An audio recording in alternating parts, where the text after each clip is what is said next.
Welcome, ladies and gentlemen, to another episode of the Speaker on It podcast. I am your host, Big Mike.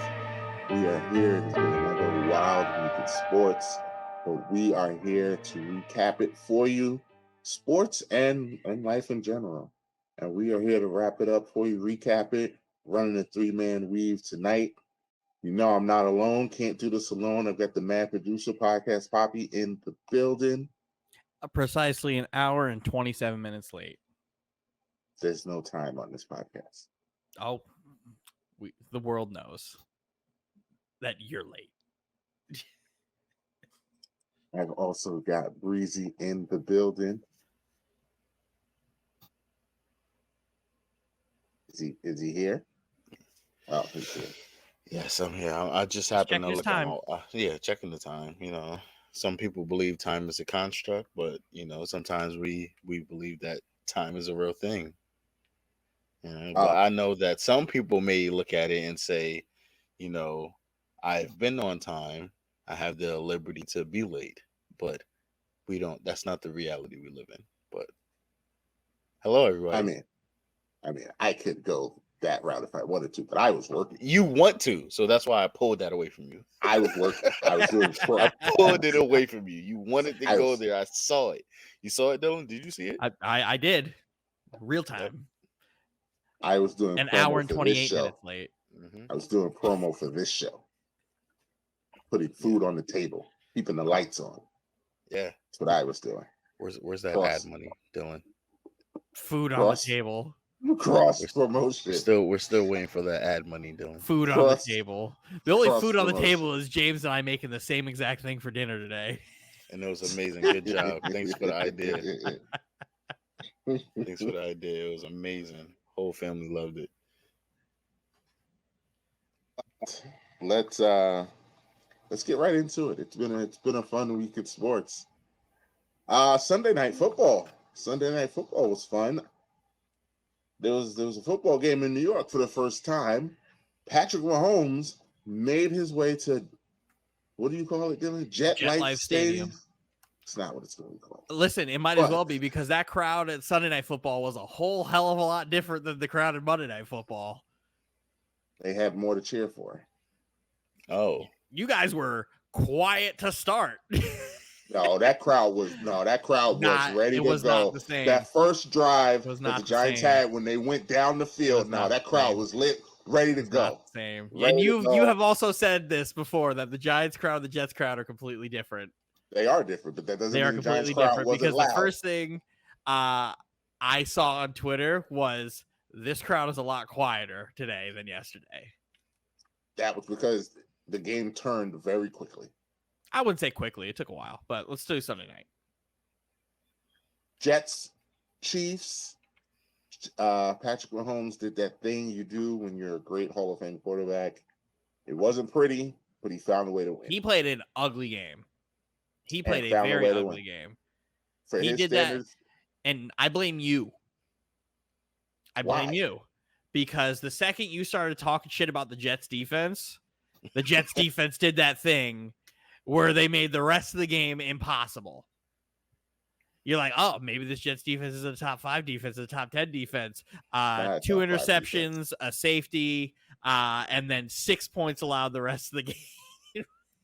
Them promptly getting that safety was ridiculous. But you got to see what a Jet defense looks like when you get rest and an offense can score points. They were still behind. Yeah, but when you get juice and you get rest, like, you could play different. Like, the Jets, for the first time since week 1, got to play on an even playing field where they can blitz a little bit and play with their ears pinned back a little bit. They don't get to do that often because we don't score points, and you can't really do that when you're down, especially against Pat Mahomes. And Jets did that thing they do against Josh Allen to Mahomes, where it's like, oh, he made some fucking bad plays. Made some very bad plays. And Zach did the unthinkable. Where he just played he didn't play well. He played unbelievable. He played an unbelievable football game. From Zach Wilson standards, an unbelievable football game. From a regular NFL quarterback standard, a good football game. Thank you. Yeah. There's no curve. There's no. Judge him the same. He played a good game. He played a good game. It's the best game he's ever played.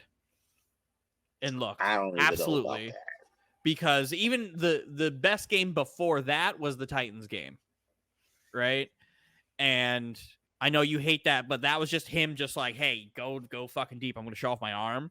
This was him having time in the pocket, which he had week previous, and he just didn't throw the football where it needed to go. This week was him ...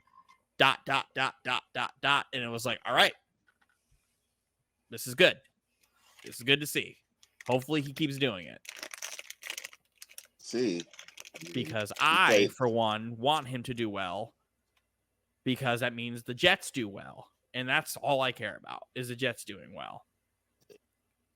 I'm not going to root for a guy's downfall just because. It sounds like you're talking to our other Jet fan. Walks like a duck. Talks like a duck. But Zach played well. Mahomes played okay. No, he played bad, Mike. Don't do that. He had a bad game. He had a good fourth quarter. Did he not? He advanced the ball up the field through penalties. What are we doing? His fourth quarter was not good. The best part about the fourth quarter was him sliding and costing a lot of people a lot of money who put money down for Chiefs minus 9.5. That was the best part of his fourth quarter. And you know how I am with Pat Mahomes. I think that Pat Mahomes is the greatest quarterback of all time, right? But he didn't play a good game. Shout out to James for posting this in the chat earlier. Yeah, I saw this. And thinking about it, that's insane. It is insane. It's an insane thing to think about. It's a very weird, it's a good stat, but it's like a very confined box kind of. It's a very interesting specific stat where it's Mahomes has never had somebody throw for more completions, more yards, and more touchdowns and fewer interceptions against him. That's weird. Because you think about his career up to this point, because he's 5 years in? Yeah, 5 or 6. 5 years into his career, and every single game he's ever played, he has always had more than anybody else. He's never been outperformed. Never been outperformed. That's wild to me. That's it's one thing because it's Zach, whatever. I would love for him to continue this level of play, right? Yeah, I hope Zach builds off of this right here and just continues. I hope so too, because it vilifies Robert Saleh for saying everything he's been saying, where it's like Zach gives us the best chance to win. Zach gives us the best chance to win. And you kind of get to see two sides of the coin compared to Robert Saleh and Bill Belichick right now, right? Where Patriot fans want Bill Belichick to back up Mac Jones, right? And he never has publicly backed up Mac Jones until this past Sunday, where he was like, Mac is still our starter. And they want, even though Mac is not playing good football, they want Bill to have his back. But fans and the media are killing Robert Saleh for having Zach's back. So it's like, what do you do? It's a lose-lose situation where it's like, oh, you go and you shit on the kid, then he starts playing like shit again, and then you have to play fucking Tim Boyle and Trevor Siemian. Or you continue to have his back. Rodgers comes to do a speech to tell everybody to fucking relax and be like, listen, good teams don't do this. Grow up. Grow the fuck up. Stop acting like your fickle-ass fan base, toxic-ass fan base. Grow the fuck up. And shout out to Rodgers for saying that on the McAfee show, where he was like, I hate that got out. Somebody has to tell our organization and these other organizations, good teams don't let this shit get out. Nobody was supposed to know I was coming. Nobody was supposed to know that I was here. The only person who's supposed to know was Saleh. And anybody who saw me when I started giving the speech, anything after that, nobody's supposed to know what that speech was or what it was about. And he's right. As much as I don't don't care for Rodgers, go things. Like, that is the most correct thing, because in Pittsburgh, when do these things get out? Never. In New England, when do these things get out? San Francisco, when do these things get out? Doesn't happen. Even in Dallas, like, that stuff doesn't get out. Dallas only because Jerry Jones will. Because Jerry Jones does it, but like nothing leaks. It gets out because it's purposely let out by Jerry. Anything else that's supposed to be kept in house stays in house. Good teams don't do that, and I think that's a turning point for this organization. And what do I say all the time, Dylan? Bad franchises do bad franchise things, and that was a bad franchise thing. But Aaron Rodgers came in and said, we're not doing that. It's a new day. Yes, it is. We don't do that here. So my Rodgers meter fills up a little bit because of something like that. Totally. Because I respect that. I respect the fuck out of that. And you saw it, the way the team carried itself on Sunday, the way they were trying to pick up Zach, the way they were sitting there at the sideline, just like gassing him up. Like, when Zach starts to feel himself, he gets into a good rhythm. Yeah, man, it's amazing what confidence will do. Mm-hmm. Because I'm going to tell you this, the Jets from 2 weeks ago get ran off the field. Oh, yeah. They get ran off the field because they're going to get in their feelings. They're going to start pointing the finger at Zach and not taking accountability. And Zach's going to start pressing, and they're going to get ran off the field. Well, everybody has to take accountability on those things, right? The first thing that comes with it is the offensive play calling, and then Zach doing what he needs to do. What happened on Sunday was exactly what you need to do. Every team is going to come out and stack the box with 8 and 9 defenders to face the Jets, because the Jets have a good run game, right? That's what they're going to do. You know your quarterback's sus. Make the quarterback throw the ball. And instead of coming out run, play, pass like they did all last week and the week before, they threw the ball 40 times. That might not be the recipe either, but I get it. But that is the recipe to, hey, they now have to respect you. Like, Spagnuolo was scared to call a blitz in the second half because they were short passing them to death. And the Jets finally figured out, hey, we have more than 2 receivers on this team.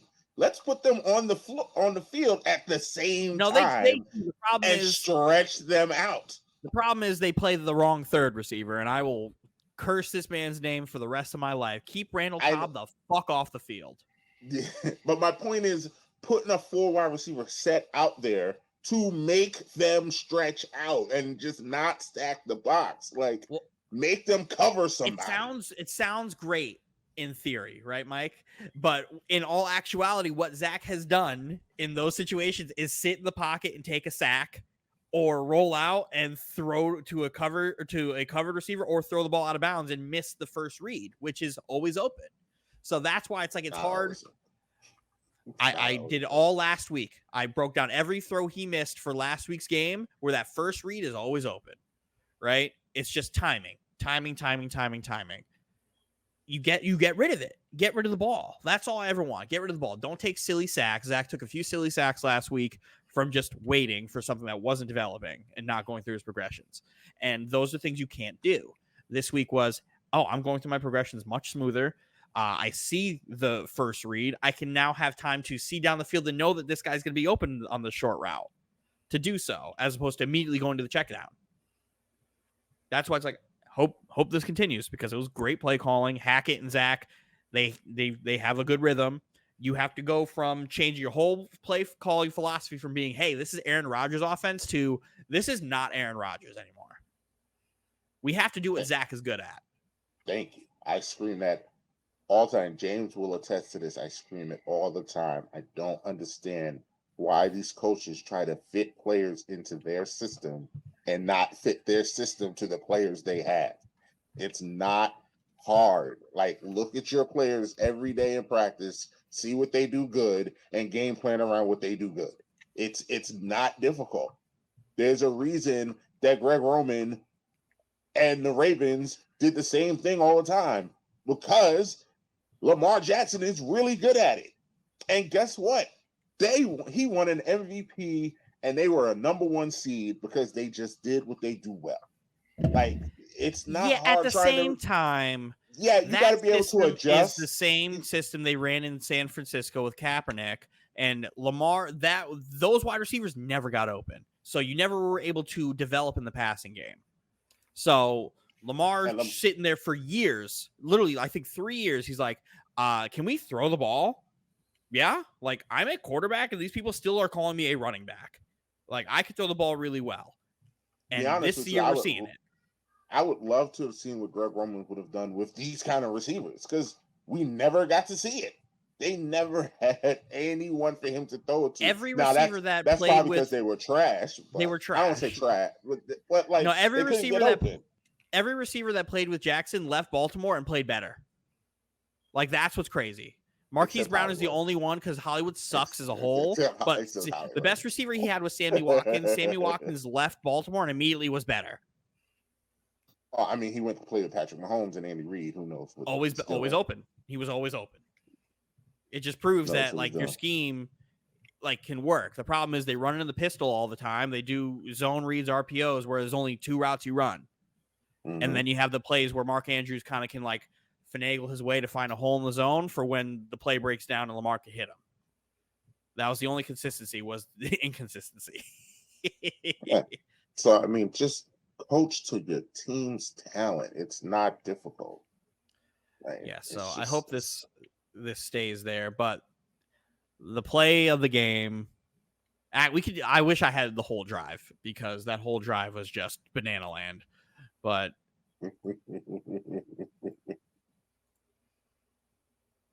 banana land. Banana land. That is a good word.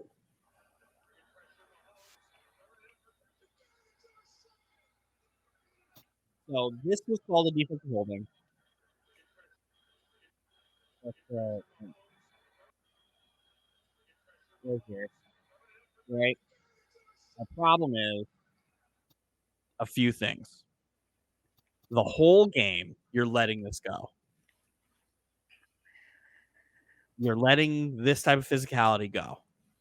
Not argue that. You're establishing that this is okay. Right? If you that's not okay to do, throw the flag in the first quarter and set the tone for how you're going to play your football game. The whole even the second and third quarter, because the game got more physical as the game was going on. As the game got closer and was tied, the game was physical as hell. They were getting each other shit. That was happening. That was happening all second half. On both sides. On both sides, it was happening all game. So in this drive, there was a couple holding calls that were called. There was another defensive holding call called on CJ Mosley while Jermaine Johnson is getting mugged right in front of him. That was a 3rd and 25? Yes. That was converted on a run. Mind you, this drive started at 8.5 minutes or 8:45, something like that, and went to the end of the game because penalties extended the play. And then you have this penalty call where from the line of scrimmage, which was... Bring it back so we can see the line of scrimmage. It's the 40. Actually, no. Where is it? Here. Yep, it's the 40. Yeah, it's the 40. So, contact... You only got to the 45, Dylan. Right there, right? Wait. No, keep it going. Keep it going. Right there. And the only thing I hate about this is where the arm started to fling and the contact was ending. Right? So that's where the holding is. Look to where the flag gets thrown. Well, he threw it late. He definitely waited to see what was going to happen. Like, you can't do that, though. I understand. You're not going to get That's the problem here. He waited to see, just like in basketball when they wait to see if the player makes it or not, and then they call a foul. Like, no, is it a foul or not? You waited to see the interception to call a defensive holding. That's crazy to me. Like, that costs the game. And this is my favorite part about Robert Saleh, that I've been a fan of Robert Saleh since he was in San Francisco for his run as defensive coordinator. When he gets fired the fuck up, there's no stopping him. He becomes a fucking madman. And I've never seen an unsportsmanlike conduct penalty get called on a head coach before. I feel like I have, but I haven't seen it in a while. I was thinking, I was like, I don't remember seeing a unsportsmanlike conduct call on a fucking coach. Like, because I will say, he definitely deserved it because I thought he was going to hit that man. He absolutely deserved it. I will never take that away. Like, you're not supposed to do that. But that's the type of shit that gets you fired the fuck up. Well, because he's right. He's absolutely right. It's because he's right. But like I said, can't do that. And the problem is, my brother made a great point on Sunday, where it's like, don't get the refs off of TV. Like all the retired refs who are in the booth working with the people, get them off TV because they're going to defend every call. They're going to make like Dean Blandino, I think, is the only one who's like, I wouldn't have made that call, but I get it. And that's the 9 most times out of 10, yeah. Most of the time they're just like deferring, like, nope, they made the right call. Collinsworth did the thing for the safety play where he was saying that, they said that the face mask occurred in behind the goal line or on the goal line, and that's why they ruled it a safety. They ran it in slow motion, and Collinsworth was like, this happened like a foot outside of the goal line. What are you doing? He goes, well, it's not where he grabbed the face mask, it's where he grabbed and he pulled. I was like, so we're moving the goalpost.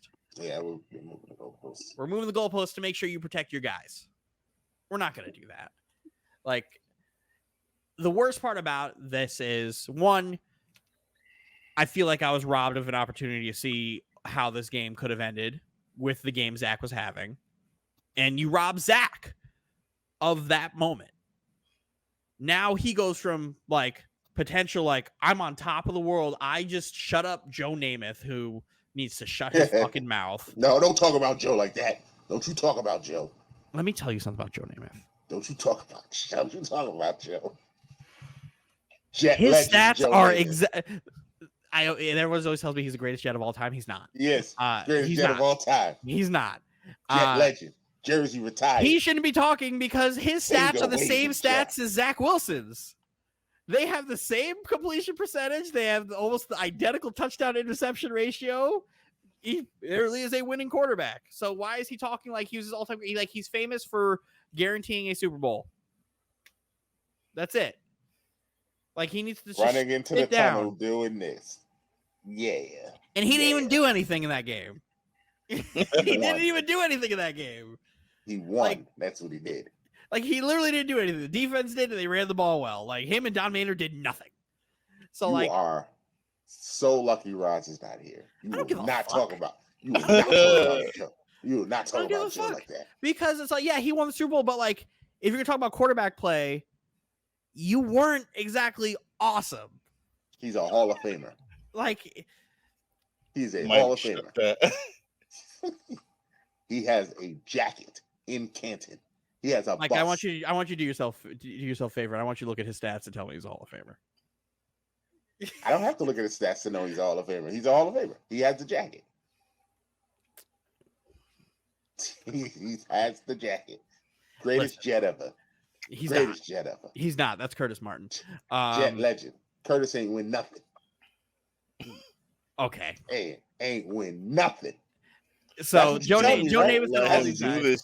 That's what you tell me, right? Kawhi's the greatest Raptor of all time, right? It's Kawhi, right? Because he won, right? He performed. No, he didn't just win. He performed. Because Joe got the chip, right? What did you do in the Super Bowl? What did Joe do in the Super Bowl? Dylan, I'm gonna look this up. What did Joe do in the Super Bowl? If Joe won that MVP, that's it. I want an apology. Oh, if he did, I don't know if he won the MVP. I want an apology if he won the MVP. Where is it? He's a two-time league. He did win. He's a two-time league MVP. Apologize to Joe Namath. Apologize. You talk about. Yeah, I don't know how he won. They didn't do anything. Super Bowl MVP Joe Namath. You apologize to that man. Like, they didn't do anything. Apologize to that man. Talk about that offense didn't do anything. Talk about the greatest Jet of all time like that. He's not. Apologize. Apologize to Joe Namath. I don't want to hear it. It's either he's the greatest Jet of all time or Kawhi's not the greatest Raptor of all time. You choose. So that means Trent Dilfer is the greatest Raven quarterback? No, it's Ray Lewis. It's Ray Lewis. Quarterback. Ray Lewis played quarterback? No. Oh, you said quarterback. Oh, how about no. Is Nick Foles the greatest Eagle? Ooh, good question. It's not a good question. Stop it. He didn't win MVP. If he did. He didn't win MVP. If he did, he'd be an argument, James. He'd be, hey. Oh, my God. Hey, what can I say? Joe Davis went 17 for 28 for 206 yards and nothing else. Matt Snell ran for 121 yards and a touchdown, averaging 4 yards a carry, and he didn't get it. That's crazy. Who got the trophy? That's greatest crazy. Jet of all time. That's who got it.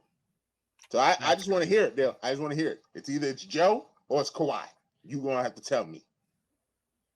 Nick Foles is the finals MVP and a Super Bowl, and he's the greatest Eagle ever. I don't think Nick Foles won that MVP. I don't think Nick Foles won that MVP.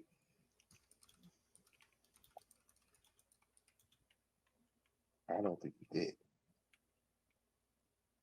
Yes. Pro Bowler. Nick Foles won the 2018 Super Bowl MVP.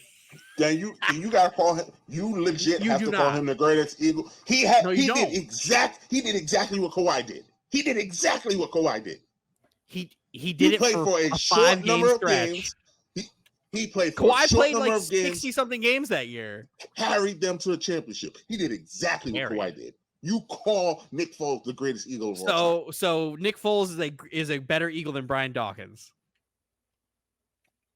According to your logic, no. According to your logic, yes, he is. Yes, he is. According to your standards, yes, he is. Okay. Nick Foles. Okay. Better than Vic? According to Dylan, yes, he is. Yeah, he is. I'm asking you. My opinion doesn't matter. He argues me down all the time. Tells me no. Nick Foles is better than Vic because he took Vic's job. he had 2 stints with Philly, and he took Vic's job and then threw 7 touchdowns in a game. he took old Michael Vick's job. That's what he did. Vic was awesome. Fuck Chip Kelly. Yes, that's the problem. Chip Kelly got rid of Michael Vick. He got rid of Shady. Deshaun Jackson, Jeremy Maclin. Get Shady out. Get Chip Kelly's ass out of here. That's why his ass is at UCLA right now. Is it UCLA? I don't even know where. Bumming it up. I don't even know what college he's coaching at right now. It's UCLA. It is UCLA. Get him out of here. UCLA. Can't get a recruit because they're all going to Southern Cal. Oh, going. I know. Hollywood. They're going to Lincoln Riley and they're going to Coach Prime. Coach Prime. Get him out of here. I don't know how we got on this topic. Apologize to Joe Namath. I'm not apologizing to Joe Namath. He just needs to calm the fuck down because his stats line up exactly how Zach's stats are. But again, Zach was robbed of that opportunity. And you go from a kid who's on top of the world, having a great game, very composed, looking like a fucking quarterback out there, to sitting there hands in his face like, I lost this game because of a mistake. And that's tough. I mean, Did they? Yeah. That fumble they hurt. Did. That's a tough fumble. It hurt. That's a tough fumble. not going to sit here and say there's no facts into what he's saying. But you get away. When you put up touchdowns, you get away with one of those, right? You can get away with one. When you throw 2 touchdowns, you can get away with an interception. You can get away with a fumble, right? But I'm trolling. I don't think Zach cost him that game at all. There's more shit in play. There's a few throws that were missed. I don't like that Roz was getting mad at Zach and the Jets for that Conklin drop. That's a fucking hard catch to make. The one where he's literally parallel to the ground and he got his hands on it the second he landed. That's a tough catch to make. It's a tough catch, but if that ball was higher, then I understand. I need him to make that catch though, Dylan. I need him to make that catch. That's a professional football catch. That's a very good catch. But then Anthony being like, "Oh, Devontae Adams would have made that catch." Tyler Conklin would have. Devontae Adams would have. No, Tyler Conklin's not top 20 tight end in football. I hear you, Dylan. But that's a hard catch to make. I need that catch. Though. I need it more than you, right? I need it more than you, right? And if I could sit here and be like, "Yo, I get it," like that's tough. I'm not where Roz was because Roz was doing a lot. Roz was doing a lot. Roz always does a lot. Roz is doing a lot, but I get his point. You got to make that. You got to make the catch, but I also understand that that's a fucking hard football play. But you're a professional player. That's your job. Yeah, I'm not gonna say throw him off the team. He can't catch. No, but I need you to make that. If catch, Tyler Conklin's a better tight end, I expect him to make that catch. Exactly. That's an expectation to make that catch. He makes that catch. So. But he's not. He's a below average tight end. So it's all right, cool. There's a average. He's average. Below average. I'd rank him 17, 18. That's below average. Trash. Okay. Right? He's not a good tight end. He's a playable tight end. And then there's the overthrow to Garrett. That was a bad ball. That's a bad ball, and I need that to be better because Garrett killed Snead on that play. Killed him, and Garrett had himself a fucking game.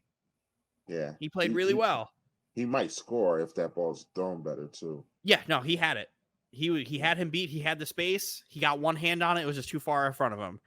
Those are the plays that I look at where it's you don't need to worry about that drive if we scored another touchdown there in that play. And then there's the missed field goal where it's okay, I would have went for it on 4th and 1. And I'm surprised Rod did kind of touch on. I'm surprised he didn't go crazy for that though. Because you got to get your points. And the way the Jets have played, you have to take your points. So it's I don't went for that though. I would have went for it. I'm not surprised Salah didn't go for it, but I am. What about run through the wall or whatever the hell stupid phrase he has? Go through all gas, no break. Yeah, where'd that go? I get it. Fake news. That's where it went, James. I get it. Fake news. I understand why you do it. You especially the way because we don't know how that next drive is going to go. Yeah, you have no idea, and we have more data on Zach not being great than being great. So it's how many times are we going to be in this position to get 3? You take the points. So I get it. Would I have gone for it? Absolutely.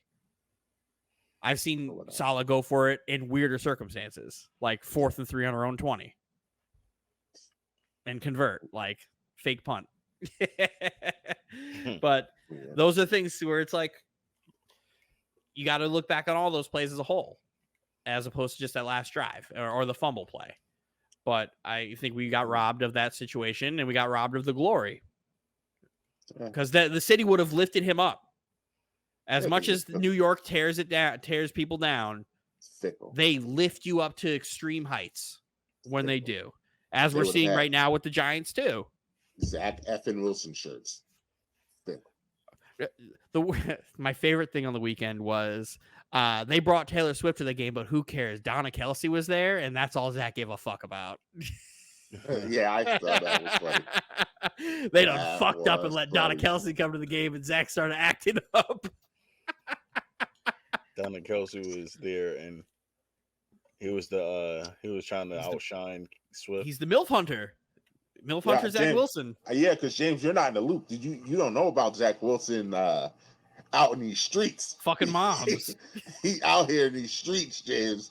We got put on to that this summer. This summer or last summer? Last summer. His girlfriend, him and his girlfriend broke up because she found out Zach was fucking one of his mom's friends. He's out in these streets, James. He's out in these streets. He's out here. Stifler's mom? Yes. Yeah. Yes, he's out here. Oh, he is out here. Mom, yo. So that's what, when everyone's who gives a fuck Taylor Swift? Is Donna Kelsey going to be there? Because I knew she was in Philly earlier in the day. She made it to Jersey. And man, Zach showed out for Donna. Zach turns into Jordan Poole when he see a pretty girl. Because ain't nothing more lethal than Jordan Poole with a pretty girl in the front row. Denver better hope nobody's mom's there. Nobody on the team's mom's at that game. But because we got to talk about Dolphins and Buffalo, we would be reminisced. It's lost so much steam, but the hatred is still there. This Broncos Jets game, there is some animosity. The Jets players remember. The Jets we players circled this game. Yeah, we circled this game. We thought there was going to be a different guy playing quarterback, but there's some confidence in Florham Park, New Jersey, leaving that KC game going into this, where it's like, we remember what you were talking about, mister. Just got 98 hung on him in 2 weeks. So I'm going to ask James because you're biased. So James, Sean Payton, coach of the Broncos, said that the Jets offensive coordinator should have never got that job. Basically, he said he's a bum. He said it was the worst head coaching job in NFL history. What he did with this Broncos team that Sean Payton took, because he got fired last year, Sean Payton took over for him. And Sean Payton said it was the worst coaching job ever, what he did last year. The Broncos have been not good this year. Arguably the worst team in football. No, I wouldn't say that. Arguably, yes. Chicago's been atrocious. But and they almost lost to Chicago. but they beat Chicago. They beat. That's what I'm saying. They're one of the worst. They're not the worst. But regardless, James, what is funnier? The Jets and that coach, because that coach is the Jets offensive coordinator. So the Jets and Zach Wilson running it up on Sean Payton, or Sean Payton's team waking up and the Broncos cracking the Jets and Sean Payton getting to talk shit to the Jets. Which was funnier? Not what's going to happen, because I know you don't know what's going to happen, but which would you think would be funnier? It would be funny to see. It would be funny either way, because either way, I'll get the laugh at Dylan and Ross. Yeah. Because if the Jets and Zach Wilson run it up, then it's like a gotcha moment. It's like, ha, they ran it up. Zach, it wouldn't be gotcha for me. It would be fine for me. Ross would be the one throwing punches, like punching air, because he doesn't want Zach to be good. But then I think. Go ahead. I'm sorry. No, I was gonna say, but then at the same time, then it's always a parade in my mind. It's a parade in my city. It's a parade in my city. If the Jets lose, so. I think the Broncos have kind of put that in the back of their head, like forgot about it because of the way their season's going.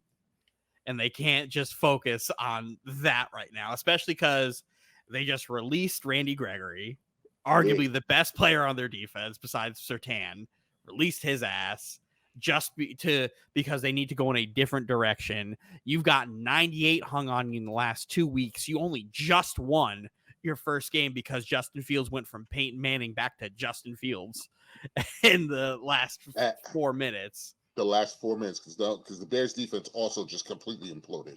Bears defense, but they don't always Justin Fields definitely. I don't know what happened in those last 4 minutes. There was that stupid fumble that just happened where he tried to throw the ball and it slipped. Yeah, it's just a weird play. That's why I hate plays like that, because that's just a weird, like, he didn't do that on purpose. It wasn't him making a bad play. It wasn't. The ball just said, I'm out. Scoop patatas, fumble recovery. Perfect, right into his hands, like touchdown. Damn. And then like the bad play calling and him not able to hit like a single receiver in the fourth quarter was just like, well, he went from Peyton Manning to fucking back to reality real quick. Yeah. So I was like, so they have a little battery in the back because they won, but I don't think Sean's going to sit there and be like, yeah, we fucking talked mad shit to this team. We gotta beat the shit out of him. We got to beat the shit out of him. He's probably going to be like, we need to go and just play hard so we don't fucking come out look like fools again. I think that's more the thing. Even if they don't win, they can't lose by like 3 touchdowns.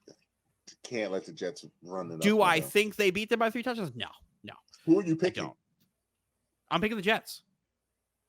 I almost picked the Jets. I watched Zach Wilson beat this team last year, and they were better. I almost picked the Jets on the other podcast that I was on. This is revenge game for Breece Hall, because Breece Hall tore his ACL against this team. But it's not like the Broncos did it to him. Yeah, but they did do it to him. It happened against them. It's a non-contact injury, Dylan. No, he did it when he got tackled. It was a contact injury at that point. Normally it's not, but when you tear your ACL on the end of the play where you got tackled. Broncos win. Let's ride. Well, you're doing it out of hate. No, I do think the Broncos. Broncos. I think the Jets are really getting up for this game. Russell Wilson has played actually well this season. He's played good. He's played good. The problem is their defense is fucking. The defense has been. I think this is the worst defense. One of the 3 worst defenses. I agree. In football. I think this might be one of the worst defenses in football. Like, it's that bad. It's right up there with like Minnesota, where they're fucking horrible. Atlanta's defense is fucking horrible. Atlanta's defense is bad. Oh, it's up there with some of the worst I've seen. It's bad, but yeah, but I'm picking the Broncos because I trust. I think Russ will figure out a way to get 17 points on the board. Well, we'll see, because Russ has only really scored against bad defenses. All right, we're going to Buffalo, Miami. Do you still think Miami is the best team in football? No. I would like to point out that the thing that I said might happen to the Dolphins happened, where it was like their defense kind of faced a overwhelming offense, and then their offense faced a good defense, and they couldn't put the points up they wanted to. Yes, but I also am not surprised. Like, I don't take much stock in it. I thought Buffalo was going to win that game. I thought Buffalo was going to win too. I didn't think it was going to be by 28. They made it. I think that game got away from them. I think it just got away. But I 100% think Miami is going to beat them when they play in Miami. Like, there's not a doubt in my mind. Depends on when they play. Those are, well, depending on injuries and circumstances. In the heat and stuff. No, they play like in November. They play in the back end, so I think they're good on that, because they only lost that game because Stephon Diggs had heat stroke. But like, those are two really good teams. You would think that they would split, and Buffalo was home. You would think Buffalo would win their home game. Like, it, I take stock in it because, like I said, it got away from Miami. But I'm not surprised that they lost. They weren't going 16 and they weren't going 17-0. Like, no, but this is a nice thing to see for Miami's offense to look human, right? Because Miami's offense has seemed like it's just been this juggernaut and it's like, you look at the teams they face, it's like, all right, these are not great defenses. The only good defense they played was the Patriots, and the Patriots slowed them down. The difference here is that Buffalo team is built to face a high-powered offense. Yeah, they're built to beat Kansas City. They're built They're built to beat Kansas City. They're built to beat teams like this. The way you beat Buffalo is by out-physicaling them, and Miami cannot do that. Miami's offensive line. This is the first time all season you've seen Miami's offensive line look as bad as it actually is, because everything is two-step drop, hit Tyreek Hill on a fucking slant so he could take it to the house, and they didn't allow the deep plays. They dared them to run the football, and they ran it okay. They didn't do a good job. They got a lot of yards at the end of the game when the game was already away from them. And they didn't sustain it. They just abandoned the run. So, I mean, listen, I'm not worried about Miami. I'm not worried about them, but it should be eye-opening for Miami's fans to be like, okay, maybe we should slow it down a little bit.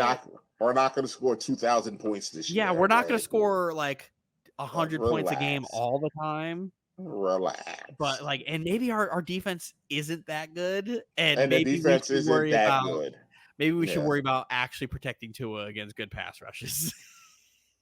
So that's all. But nothing. But they face the Giants this week, so they're going to score 90. They're not going to score. No, they won't score 90, but they'll probably hit 30, 37, 40. They might hit 40.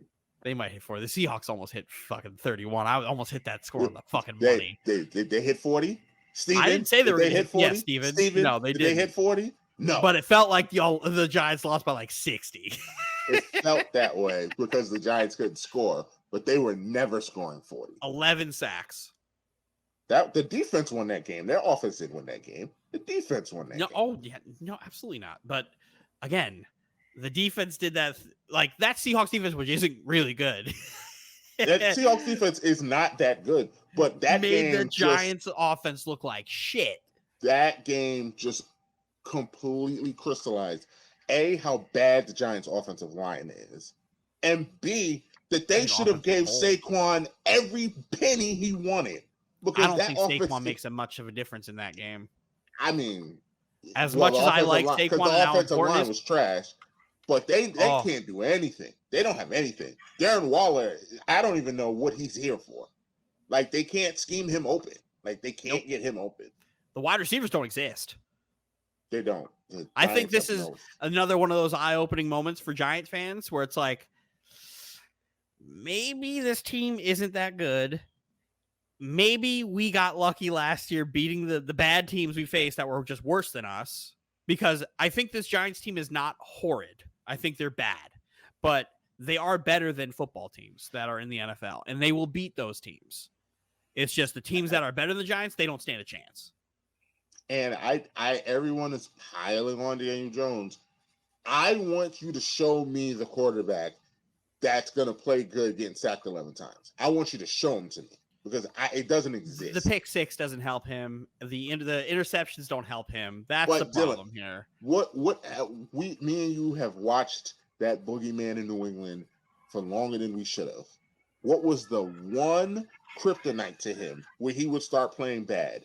Whenever you got pressure on him, and if you mess up his clock in his head, he looked like an average quarterback.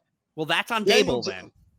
I agree, but my point is, you can't, like, Daniel did not play well, but I'm not going to kill him and act like all of a sudden he's just the worst quarterback ever because the Seahawks completely destroyed his time clock. And like, there were times where he said hike and it was 1 second go down. Like, come on, we got to chill. Like, at certain points, now everything's off. Like, he's not going to play well because he don't know.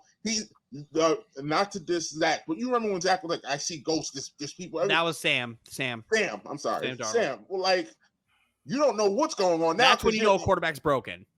If your clock is messed up, then you're broken. Your clock is I don't think Daniel's clock is broken. I think it was broken that game. But, like, there's nothing he's going to be able to do because every time he says hike, he thinks somebody's coming. So, like, he's not going to sit there and go. Though. That's the thing. Well, his fumbles, he's got to work on that. He's had a fumbling problem since he's got to the NFL. He cleaned it up last year. He cleaned it up. I will say. But what is that tied to? Coaching. No, I don't think it's kind of coaching. I think it's tied up to the level of competition he's playing against, because those shades of those came back when they played the good football teams. When he won one Washington Commanders game and then tied the other. And then all the teams they played were like losing football teams, and they were just better than them. So you didn't get to see these problems. This schedule is so much tougher for both the AFC East and the NFC East because they play each other, that you're going to see a lot of this stuff go on, because you cannot go into the AFC East and think you're going to get out clean. Yeah. Like, even Miami doesn't have a great pass rush, but they still have guys that can get to you. If Miami and Seattle's pass rush is probably the same. And if Seattle did that, the Giants are going to lose. I'm not like. The problem is, like, they're not going to win on that pick six. I watched the dots and how they, like. There's this one guy on Twitter who does like dots instead of like watching play. He breaks down how the whole play moved with just circles, and how it's supposed to break down. The running back was open. Like, the second he snapped the ball, he had the check down. He didn't need to go there. That's why Dable was furious. And then when you ask Dable about it afterwards, he's like, oh, what did you expect out of Daniel Jones on that pick six? To not fucking throw an interception. That's what I expected. So it's like that. It's on Dable and it's on Jones, because the game could have been within reach if it's not for a pick six and the turnovers. So you still have a football game. It's just you are just struggling to get offense going. But then all you need is one of those drives where Daniel can move to extend the drives, because there was a lot of times where the Giants were moving the ball like through Daniel Jones. They were moving the ball, and then something stupid would happen. So, like, it's frustrating because it takes away your opportunity to be in the football game because of the turnovers. And that's where Daniel Jones gets the shit. Not because everything else broke apart. It's because he didn't protect the football. But I'm just, you know me, I get very frustrated when people jump out the window. And, like, seeing, like, I even saw people talking this way that Dable's on the hot seat and the Giants need to start watching him. Like, what are we doing? No, I'm not going to say, because we had that conversation year. week 1, right? We in the group chat where I was like, after they got blown out by the Cowboys, man, after they got blown out by the Cowboys, out. Like, stop it. And I said, I don't think he's on the hot seat, but his seat starts to warm up because of the circumstances, and then he cannot go next year and do the same thing. But that's that's normal. But that's normal, right? Last year they made the playoffs, but like they squeaked in because of the tie. They made the playoffs and they won a game. You cannot tell me that man's on the hot seat after one game. Like, but it's not just one game. It's the way they're losing games. If he continues to get blown out every like few games, that's where it's like they've only been blown out. They got blown out. There's no shame. Like, the Cowboys are one of the 3 best teams in the NFC. The Niners are one of the 3 in the NFL. The Niners are one of the best teams in the NFL. The Seahawks game hurts, but again, the Seahawks game was more self-inflicted wounds. The Cowboys and the Niners are just better than them. There's nothing. But this can happen like 4 more times. Who else has blown them out though? Philly, besides the Eagles. Those are the 3 best teams. Dallas in the NFC. Again. Those are the 3 best teams Buffalo. in the NFC. Buffalo went last year. No. I'm talking about teams that can. Like that can. I mean, we can. There's like 4 or 5 games. Miami, the Giants can really get. Miami could blow them out. There's Buffalo like 4 or 5 blow games them out. left on the schedule where it's like, yo. But would you be surprised if they blow out Washington or they play the Raiders? The Giants will play each other well. It's going to be like that Cardinal game where they're just going to play each other well. That's what I mean. Like, the Giants, easy. Like, I saw them talking that the Giants, Vegas has the Giants over under at 5 games. Yeah. Like, the Giants are not that bad. Like, if you look at their schedule, I looked at their schedule today. I still gave them 7 wins. I still gave them 7. But that's you on the bias side. So you think you want to put a wheel spin on 5? I pulled up the schedule already. You want to put a wheel spin on 5? On 5, no, because I think they could win 6. Well, let's see. I have their schedule up. Oh, that's very small. I can't see that. Don't worry. I got you. Thank you. All right. So the Dolphins lost. We'll be fair. The Bills lost. Commanders. Let's say I'm going to give them a split, so I'm going to give them a win. I know what you're going to say here. They're going to beat the Jets. I'm just going to give you this. If you think that Seattle defense was giving them fits, do you think the waves of defensive linemen that the Jets are going to throw at this fucking shitty offensive line is going to be... So it's like... But before you... Fine, we'll give them that. I'll give you that. Stop, I'll give you that. Stop on the Giants Jets right there, because I want to... We're going to wait until next week when he comes back, but...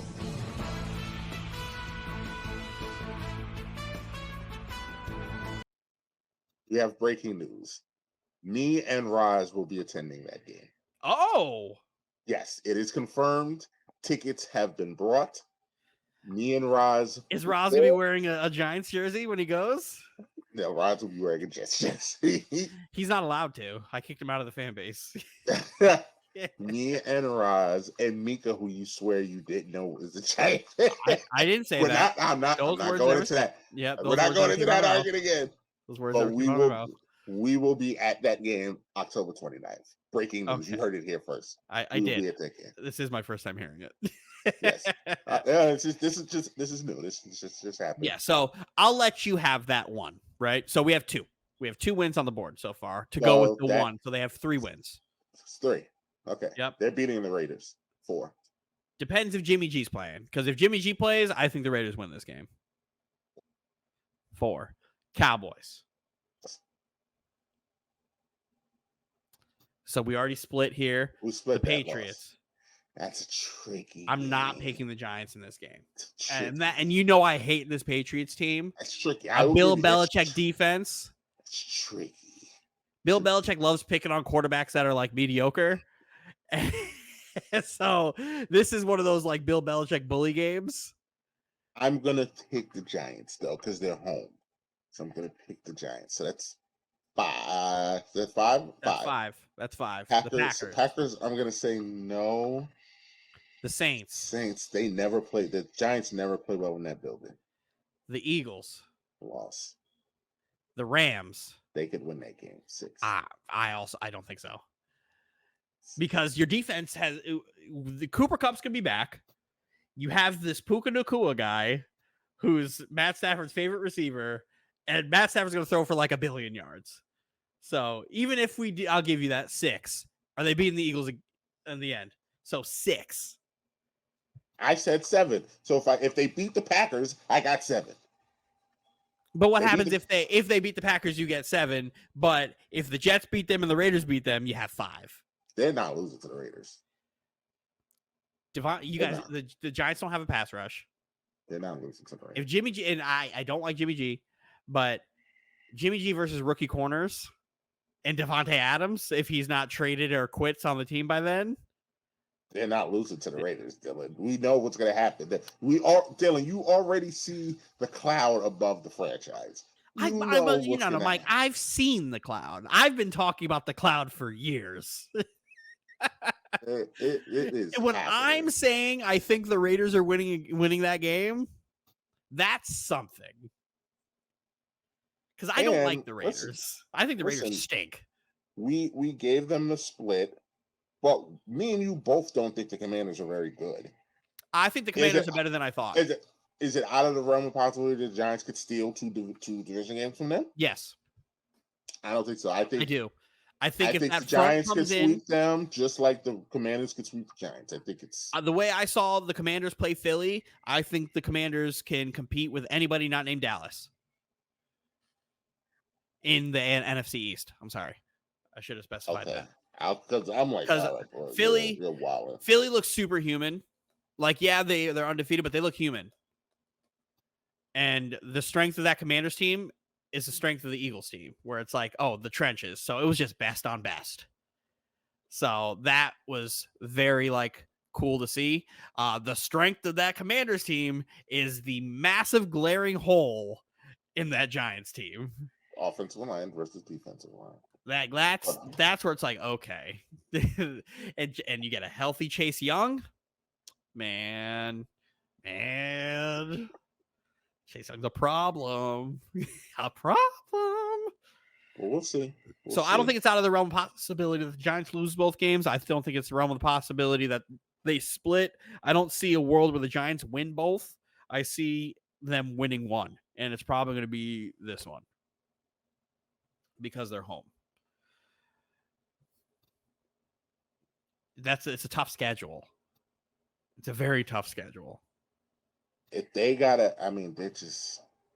if they could figure out a way. This could be a blowout. This could be a blowout. This could be a blowout. And they're on the road for Buffalo and Miami. Jeez. This could be a blowout. This could be a blowout. And this could be a blowout. I think they got a shot against the Rams. They got to win this pack again. I don't think they will, but they got to figure out a way. They got to split that Packers Saints. They got to split that Packers Saints. I don't know how they do it. They got to split it. Is going to make this game miserable. Because I've watched Aaron Donald get triple teamed and it doesn't matter. So have I. So now we're going to see three potential starting linemen who already aren't very good. But now we're talking about these December games. We don't know where. We don't know what's going to happen or anything, trajectory of anything right now. I'm just going as of right now with Cooper Kupp coming back into practice and all these things. This Patriots game could be a win, but again, they just lost Judon. They just lost Gonzalez, but I will never put anything against a Bill Belichick defense. And that's the big key there. Bill Belichick is a genius on that side of the ball, and he loves picking on young quarterbacks. He makes he drinks the blood of the young quarterbacks to keep him healthy enough to keep coaching in the NFL. So that's why it's like, nope. And that's me. I hate that Patriot team. I absolutely hate them. And I'm right. But hey. Bias against them. I should have a bias against my whole division, but I can understand when teams are good and when teams are not. Say good about Buffalo. I think Buffalo's a great team. No, I'm saying you can't say nothing negative. No, I think Buffalo's a great team. I think Miami's a really good team. I was fighting for Miami being a really good team before the season started while Anthony was trying to shit on them. He's a fool. Silly human. This Raiders team is winning 10 games, right? Yeah, he said that, right? Mm-hmm. They halfway to not doing that, aren't they? Yep. They're a quarter of the way to not doing that. 3 losses already. If they go to the second quarter with four more losses, it's over. You can't do it. And they're a game behind Tennessee. Well, hold on, let me pull up their schedule. Who do they got next? Let's see what their next few games are. So they have the Packers. They're not winning that game.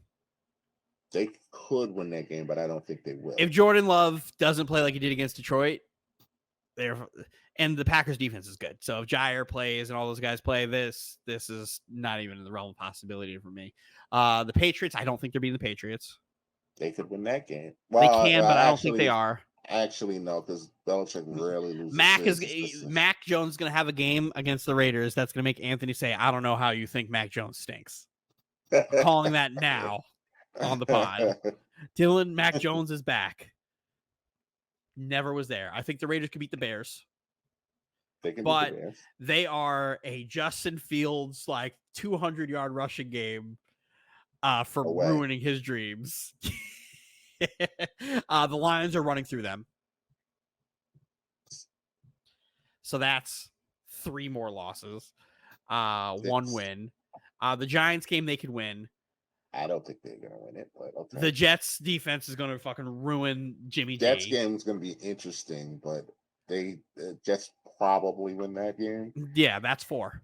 But that's an interesting game. It's winnable. It's winnable, but the way I watch this Raiders team go against other defenses that are of the same caliber that the Jets defense is, it's like they don't stand a chance.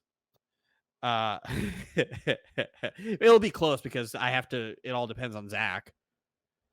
So like if the defense does a job and we put points on the board, it's over. And even if the Raiders win that game, the next game they play the Dolphins, they're getting boat raced. So beating the Dolphins. And then they play the Chiefs. They're not beating the Chiefs. And then they play the Vikings. And as bad as the Vikings are, the Vikings offense will boat race them. They're not. And then they play the Chargers. They seem to beat the Chargers. I don't know what it is about the Chargers. They seem to beat the Chargers. So I'll give them that one. But I mean, they've got 3 losses right now. They're not beating the Dolphins. That's 4. They're not beating the Chiefs. That's 5. That's 6. I mean, I don't think they beat the Colts. They're better than the Colts. Colts stink. Are they? I'm telling you, the Colts stink. I'm not a big Anthony Richardson believer. I think he had a good game, and I think the team is solid. I don't think they're ready to win games, right? I just don't think the Raiders team is good. Stink. They stink. They'll beat the Colts. No, you're saying that from a place of hate. That's why we can't take you. We can't take your AFC South predictions seriously because you do it from a place of hate. Colts stink. I don't think the Texans completely stink. I think the Colts are the worst team in the division. I think the Texans are better than them. I did not think the Texans were going to be this good. I did not either. I don't think they're good. I think who they're playing matters, but I did not expect CJ Stroud to be unbelievable. I did. I didn't expect him to be this right now. Maybe not this right now, but who did I tell you was the best quarterback in this draft? CJ Stroud. Who did I tell you was the best quarterback in this draft? I don't remember. Hendon Hooker. We both, Hooker from 10. We both love him. I still stand by that. But I thought CJ Stroud was the best quarterback. I thought he should have been number 1. I didn't think he was going to be like this, but stuff like this happens, and then I get yelled at because I want Zach Wilson to be good. He has all the talent in the world. I knew it. I could see it. He's too good. CJ this is why I want Zach Wilson to expect Zach Wilson to be decent in year 3 because I watch all these other teams get a quarterback and be good immediately. That's not realistic, though. Every quarterback that is currently starting in their first 2 years has been unbelievable. That's where I'm sat. For his first year, he played week 17, and I said, this fucking kid is unbelievable. And then his second year, AFC Championship game. Justin Herbert was really good his rookie year. It was really good his rookie year. Joe Burrow, before he tore his ACL, was having a fucking year. Tua was good. He was solid. Brian Flores tried to ruin him. Trevor Lawrence was really good. Not he was good. Year. His team was terrible. Not his rookie year. He was I give him a pass on the bad stuff because who his head coach was. But that's a part of it. He was not good. But then in his second year, he was awesome. So he was good. Yeah. I didn't get that with Zach. I got bad and bad. Now look at me with CJ Stroud. But he hasn't played 2 seasons worth of games yet, Dylan. Who, Stroud? Zach. I mean, he's on start 24. That's a year and a half. I'm not. Again, But you act like he got all this experience. He's played a year and a half worth of games because he got benched. Because the fans and the media is impatient and won't let impatient quarterback develop. But again, how am I supposed to not be impatient when I see what's happening in the league? Because you have to go through growing pains. Everyone is not going to be all world out the gate. You got to let him grow into it. But here's the thing. I don't want him to be all world. I just want him to be playable. You have to let him grow into it. Like, everyone can't be all. And the problem is, I'm just asking for average, and I'm watching every other team get awesome. That's not your team. It's never going to be. It's never going to be. Don't worry about what everybody else does. It's never going to be. It's just I don't think it's fair to criticize a whole fan base for wanting what everybody else has. Toxic. It's toxic. But it's true. It's you watch every other rookie quarterback come in and be like good. There's a handful of them that aren't, but like it seems like the bad ones are the outlier now, right? I don't know because usually you see how good a quarterback is. Trevor Lawrence's whole rookie class is low key trash right now. It's not even low key trash. It is trash. It's trash right now. So it is trash, but it's also like we could have had Trevor. Could have. But it's like, okay, cool. That's why that doesn't hold weight to me, because like that whole rookie class is not that good right now. Well, everybody else fucking blew the load on that one too. But everybody else, like the class before Zach's class, who the fuck was that? Sam Darnold's class? No. Because Sam Darnold's class was 2018. 2020 class? I don't remember the 2020 class.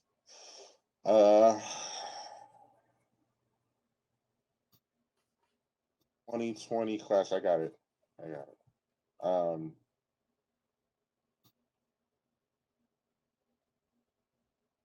That's Burrow to yeah, that class is a Hall of Fame class. Except for Tyler Huntley. Yeah, besides Tyler Huntley, but then you also have Jalen Hurts in that class. Yeah. Like that's a Hall of Fame class. That looks like 5 Hall of Famers. I'm not even gonna lie to you. That is a Hall of Fame class of quarterbacks. So it's like 4, and then 5. even if you go back to the Darnold class, outside of Josh Rosen, who was a dickhead and got himself off of every football team he's ever been on, every other quarterback there is still a starter and is really great. Like Baker had his downs, but he's still a playable starter. Like he is still playable. Lamar's an MVP. Josh Allen is an MVP finalist and is like one of the 3 best quarterbacks in football. So it's like it's everybody but us. Kyler Murray. Kyler Murray's good. 2019 class. People think he's trash. Kyler Murray's good. He's just short. Dwayne Haskins, if he was drafted to the Giants like he should have been, would have been good. Giants don't like black quarterbacks. Giants don't. Well, they like Tyrod Taylor. That's just because Dable likes him. Has he started yet? Well, he's not going to. Is he better than Daniel Jones? Then that's why he's not starting. I wanted to say yes, but I was like, yeah, I'm not gonna. I'd be like, come on now. Even I'm not that big of a Daniel Jones fan. I'm trolling. Tyrod's not better than him. But Haskins' Haskins' whole trajectory of his career would have been completely different.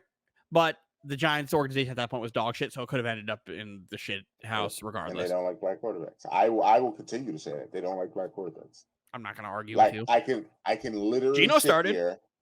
Geno Smith is the only black quarterback in franchise history to start a game. He's the only one ever.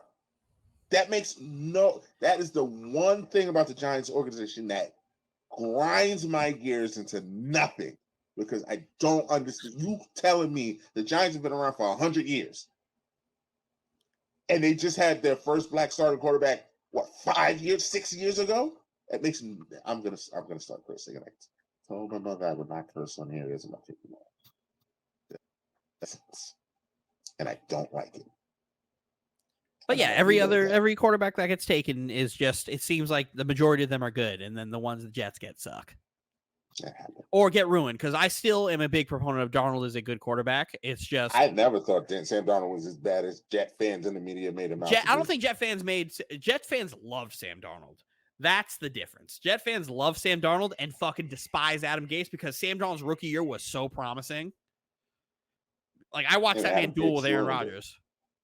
Adam Gase ruined Sam Darnold. And I'm still a big proponent. Like, Sam Darnold should still be our quarterback. But I understand why you got rid of him, because you would have had to pay him off of him playing well towards the end of the season in spite of Adam Gase. But we move. You want to do Spring James back in here? You want to do baseball first or basketball? Let's do basketball because we have to acknowledge some stuff. So come on back, James, because I need you to see this. What do you have? Oh, I need you to see this.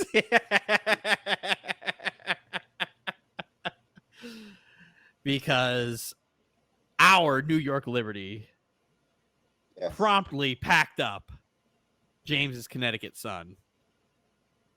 They can blame James for this loss. They can. Because James said, I've never lost a wheel spin bet. And the second he said that, I knew it was over. The second he said that, I knew it was over. That escalated very quickly last week. I was not expecting that to escalate the way it did. I did. And once he came out with that energy, I was like, oh, here we go. We're doing it. That was a game, though. Because the thing was, y'all expect me to basically say, y'all expected me to not say that, oh, we did our job by stealing one at home.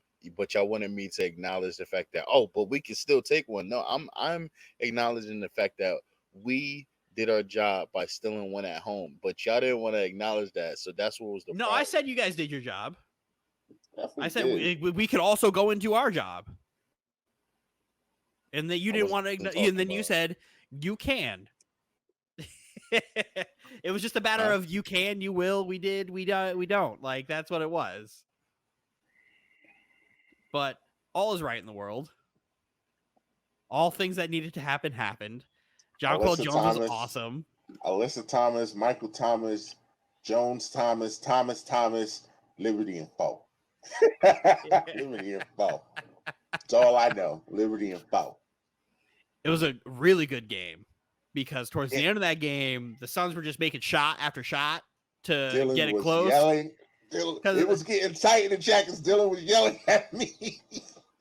Because, like, why are you coming out and just immediately, like, the game's not over yet. You're just like, James with the eye emojis. Like, shut up. Because you're trying to Anthony me.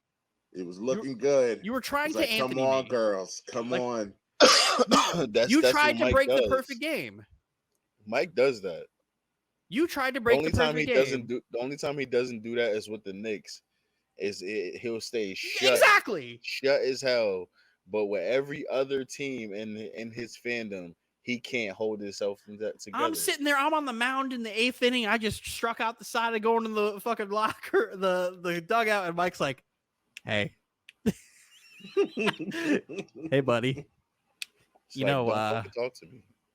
You got a perfect game going. Like, shut up. Shut the fuck up. Like, why are we doing this? Like, keep your ass quiet until the clock hits 0, friend. No composure. None. And I'm just like, shut up. And then the second the clock's hit 0, that's just like, all right, hammer it. Let's secure the win before we start talking. Mike just wanted to boat race or just like circle the wagons early. Because game 3, I was outside.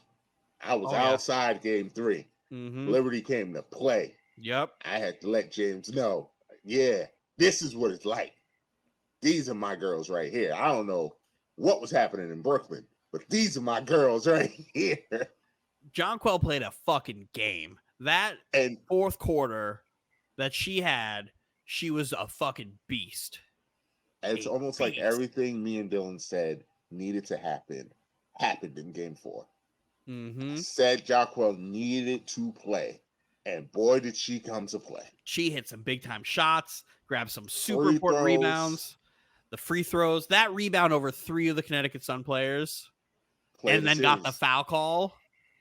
Was the play of the series. Absolutely. You got Stewie hot early, like we said they needed to do. Mm-hmm. Sabrina did Sabrina things. Like, everything that you need to happen happened. The rest of the Connecticut Sun players went back from being fucking supernova to being human. And my girl Menage lady. Balling out. Love it here. But now this is what we came for. Liberty, actually the Aces have home court. So Aces, Liberty, best of 5, WNBA Finals starts Sunday, 3:00. So I brought this up to show just the differentials between the teams because the Liberty statistically are the 3rd best team in the playoffs. But I think for the Liberty, the key is going to be trying to win that rebounding battle, which up to this point we've done really well. But I think the Aces are number 1 in that category. Yeah, the Aces are number 1 in that category, but they haven't had a fucking beast of Jonquel Jones and Breanna Stewart down there.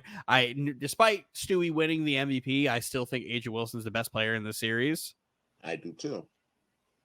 I think the big part is the Liberty lead. I think the WNBA in blocks per game was 7, and we have Jonquel and Stewie who are both averaging like 2.7 and 2.2 blocks a game.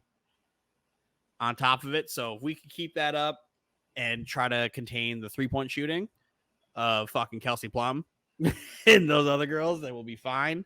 But we need MVP Stewie. We need Jonquel to be fucking dominant, and then we need everybody else to just play within themselves. We need play within themselves, and the Liberty can win this game. Or the series.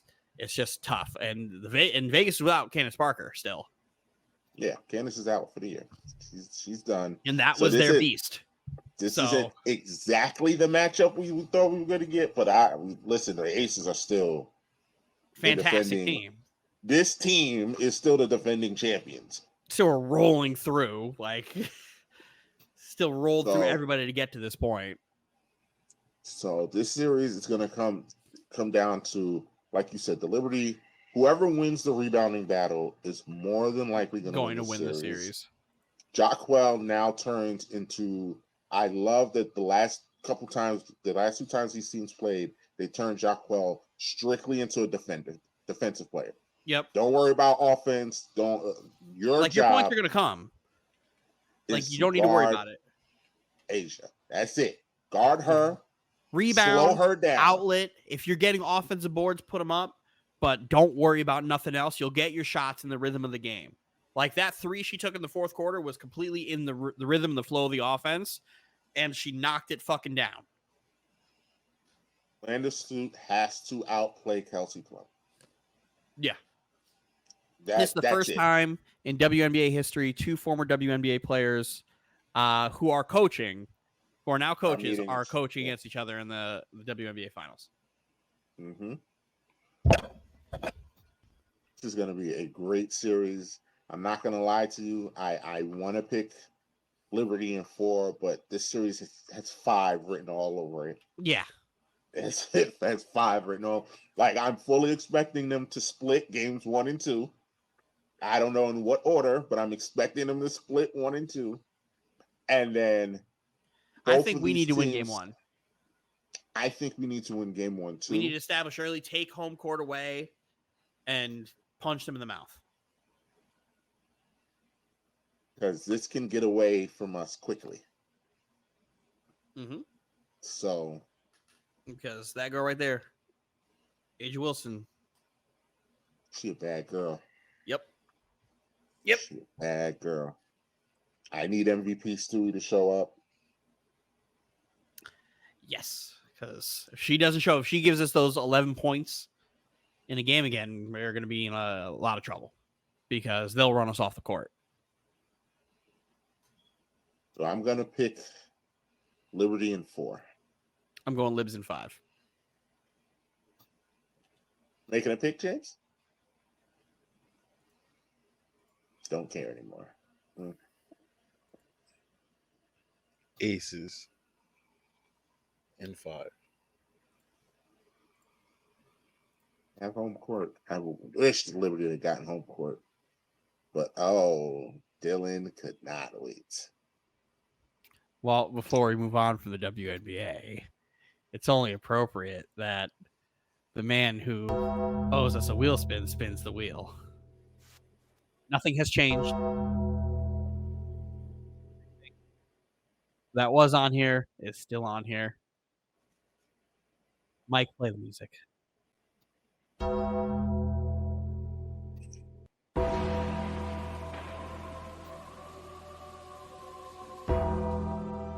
This is exciting. The TikTok dance vid, the hot chip, the gallon challenge, ice bucket, shot o'clock, the hot gummy bear, the picture challenge, the egg challenge, and the sushi challenge. Are you ready, sir? All right, let us spin the wheel.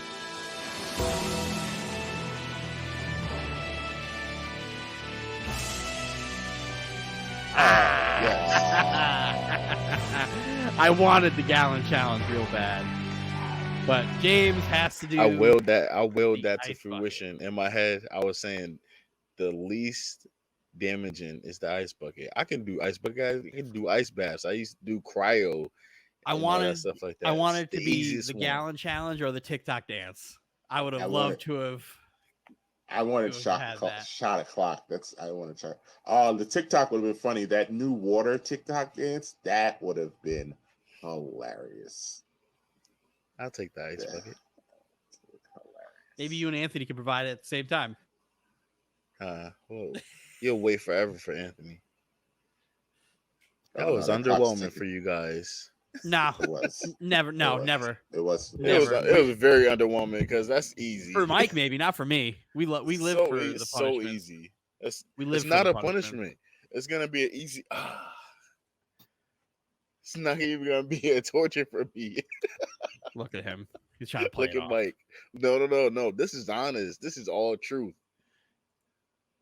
Whatever you say, James. You have lost. Yeah, you lost. You can't say you're undefeated wheel spin. I feel like I won. Mike is pissed. Right. It'll only take another 100 episodes to get him to do a wheel spin again. No, baseball. It's not like I don't take wheel spins, bro. They just don't get presented to me. They get presented to Anthony Ellen most of the time. Anthony just runs from him now. I know the clock. I don't want to say it, but the clock is ticking, Dylan. Oh, I'm fully prepared to do it. I just heard some nonsense. I heard some nonsense today. Val was like, "That's crazy," where it's like, "Yeah, we didn't go to acquire anybody because the Nets believe Ben Simmons is the key to the offense." I was like, "Well, Well, way to go back on your word, everybody. Everybody. I don't know what to tell you. I just know that Undertaker song is coming back. Oh, it is. Sure but we have a few weeks. We have a few. You hold on to it. True and tried and true. Tried and true. The only person who spun the wheel today is you. That's fine. That is fine. That is completely fine. All right, we're going baseball before we go NBA. I thought we were going to stay with the basketball and talk about James Harden. So let's do that. So while we sit here and reference Ben Simmons' greatness, for you guys at home, I found a clip that isn't photoshopped. One. Come on, Ben. Come on, Ben. Two. It's amazing how excited you are about this. Three. No, I want Ben. I want Ben to do well. Shot. He always does. I say, and there's no hitch in this shot. Oh yeah, no, there's not. In his regular jump shot, there still is, but here, I'll take it. It's good to see it. It's good to see Ben healthy, because I always like, not even the net fan in me, it's the Ben Simmons fan in me, where people like Roz are like, well, Ben Simmons stinks. He's always stunk. And I'm just like, what are you talking about? Like, the last thing you remember of Ben Simmons is him not shooting free throws and scared to dunk on Trae Young. That year, he finished second in Defensive Player of the Year voting and, like, was locking Trae Young up in that series. So, like, despite his offensive, like, deficiencies, like, Ben Simmons was, like, a good player. You don't get to be all NBA defensive team and, like, second in Defensive Player of the Year for being, like, a bum. It's just he's been hurt, and I really would like to see him back to that. But I'm also not opposed to trading him. Like, nobody's safe except for Mikal. But just send him to death row, man. No, he doesn't want to go. Yes, he likes it here. He's the number one guy. He wants to come to death row, but he likes to win. He wants to come to death row. He has one more than anybody in that Knicks organization right now. He's not gonna win. I never said he was, but he gets to be a number one option. But he wants to win more. Does he? Yes, he's a winner. Just because you have all of Villanova on your team doesn't mean anything. Like, you're creating a narrative, like a false narrative. Send him to death row. Just let's see what happens. No. No. All right, let me get some James Harden stuff. Cool. Present, share screen. Bam. According to Woj, James Harden's arrival to training camp was largely anticlimactic and drama-free. He's here, he knows the schedule, and we expect him to be here now, head coach Nick Nurse said after practice.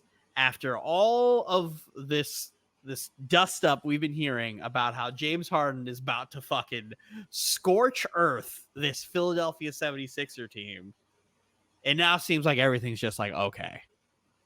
I don't think it's over. I just think that at the end of the day, yeah, it may still happen, but his beef is not with Nick Nurse. His beef is with ownership. So he's not going to cause a scene at practice for the guys that's not involved. According to Tobias Harris, his attitude and energy today allowed everybody to understand that he wants to go out there and compete with us. So ultimately, his thing was, I will never play for an organization that Daryl Morey is a part of ever again. Right? That's the quote. I don't know how all of this like works and melds together, besides the fact that James Harden is just now being an adult about it. Right? Is he though? I mean, he's coming to work and he's not giving a problem yet. Yeah, I think the problem is we're expecting. Yeah, exactly. Because like I said again, I don't think his beef is with the team, the nucleus. I think it's basically it's with ownership. So like him showing up, his attitude being available to play and stuff like that. Yeah, he wants to be a hole, but it's like at the end of the day, they're not trading him at this moment in time. Nothing's changing at this moment in time. So show up to work. It's just like anybody else, you are like it's a lot of situations like that. You're waiting for that offer letter to come from the job that you think you nailed the interview with, and it hasn't come yet, and you want to call out of work and tell them to f themselves, but it hasn't come yet, so you got to show up to work. That's just what it is. Like he has an issue with ownership, and he's just going through the motions. Him saying all those things like I would never play for an organization ran by Daryl Morey. That's him expressing his feelings towards ownership. That's him expressing his feelings, and now it was just an emotional point in time. I don't But take James anything Harden past that point. has forced himself out of his prior situations Yeah. every way. So I don't think the expectation of him doing it again is far fetched at all. Mm-hmm. Let's see where we're at next week's show. Yeah, next week I'm very interested because I love for it to start off this way and then to watch tomorrow we wake up and all of a sudden James Harden burned down the Colorado like Mm-hmm. the gym in Colorado and blamed Daryl Morey for it. Was Daryl Like Morey at the practice today? I don't think so. And They're gonna have to see each other at some point. at some point, and how long can you go keeping media away from him? That too, because That's what I really want to know. he purposely didn't go to media day for a reason. He told his ass to stay home. They said you are not coming. He probably Because didn't want to be there anyway. Who knows what might pop off where he's like, I don't care what you get from me, trade me. Like, what if that were to come out of his mouth? Because what are you saying his like outgoing Houston Rockets like presser where he was like, my time is done here, like I'm not playing here anymore, like see you later, something along those lines. So he also doesn't want to keep losing money because the more any day that he misses, he has to miss a ton. And I don't think he could Ben Simmons this one, where Ben Simmons won his case because he missed all that work for injuries and all that stuff. I don't think nothing wrong with him. Nothing's wrong. He's actually in great shape. He's actually in really good shape. I think this is the best shape Harden's come into a season in a while. Still, give it time. You're just plotting on the downfall so bad. I am. I'm not gonna lie. I am because I want Joel Embiid on the Knicks. So, but nothing. I don't think James Harden is the camel that. Conclusion. I don't think James Harden is the camel that breaks the straw that breaks the camel's back for Joel Embiid. I don't think that's what it to bring him to the Knicks. I don't think James Harden is that. Another frustrating exit in the playoffs tonight, though. I think it's more to it. I think if the team isn't competitive, like you get to playoffs and you're not competitive, then it's like, all right. But I don't think you're going to get that out of this team. I think they're going to compete for the most part. Yeah, and you don't have Doc there to blow your big series leads anymore. And Nick Nurse is a good coach. So I think there's a possibility they get away with this out of this unscathed. And Joel Embiid's like, this is my city. But and Embiid isn't taking the Giannis route here, where Giannis is out here is like, yo, yeah, I'll win. I'll go win somewhere if it better not be here. Yeah. And they went and they did that thing where they got that man. And that's a real way. That's why I said Milwaukee won the trade, because they just potentially sealed the fate of Giannis not going fucking nowhere. And that's what's most important over there. Let's see. Do we, now that we know what Portland got for Drew, do we want to change who we think won that trade? Not me, no. I think Portland did a great job of taking the best they can get. I give Joe Cronin a ton of like credit here for not just bending the knee and just setting Dame where he wanted to go, because it wouldn't have been a good move for the basketball team. Because ultimately they didn't want Tyler Hero, and they didn't really have any other assets that like they wanted outside of Bam and Jimmy. And the reportedly when Miami called to start the trade negotiations, Joe Cronin was like, I want Bam or Jimmy. Like he's supposed to do. And Miami, to their credit, no. Said no. Miami failed to find a third trade partner to find somewhere because the Nets did not want to take on Tyler Hero's contract and bring him over, which is smart because I would have thrown a fit if we traded for Tyler Hero. And I would have too. It would have just been it would have been such a stupid move. Why are we helping Miami get him when we were on his list? If we're going to be involved in that trade, you go get him. You don't help another team get him. Like that would be fire everybody. I'd be here. I'd be on here. Burn it down. Fire everyone. If we would have helped facilitate Miami make that trade. Granted, Miami would have had nobody on the roster because Miami had a shitty offseason where they lost everybody. Everybody that made their team go is gone. Besides Jimmy, obviously. Jimmy and Bam. Bam. But like not better than the Knicks. So it's like, well, I don't know where Miami goes because you're gonna be starting Nikola Jovic and like random people you picked up, more undrafted success stories. Because Miami low-key had a shitty offseason, letting everybody walk and get paid elsewhere. So and now you have no bench. Now you have nothing. They are very bare bones. Maybe with the new CBA stuff and like having to play X amount of games to qualify for All NBA and getting that extra money that you're used to getting to make those teams will make those guys play harder and play more in the regular season so we can see actually how good they are. Because 2 years ago they were the 1 seed, last year they're the 8 seed because they like didn't give a fuck about the regular season and people were hurt not playing.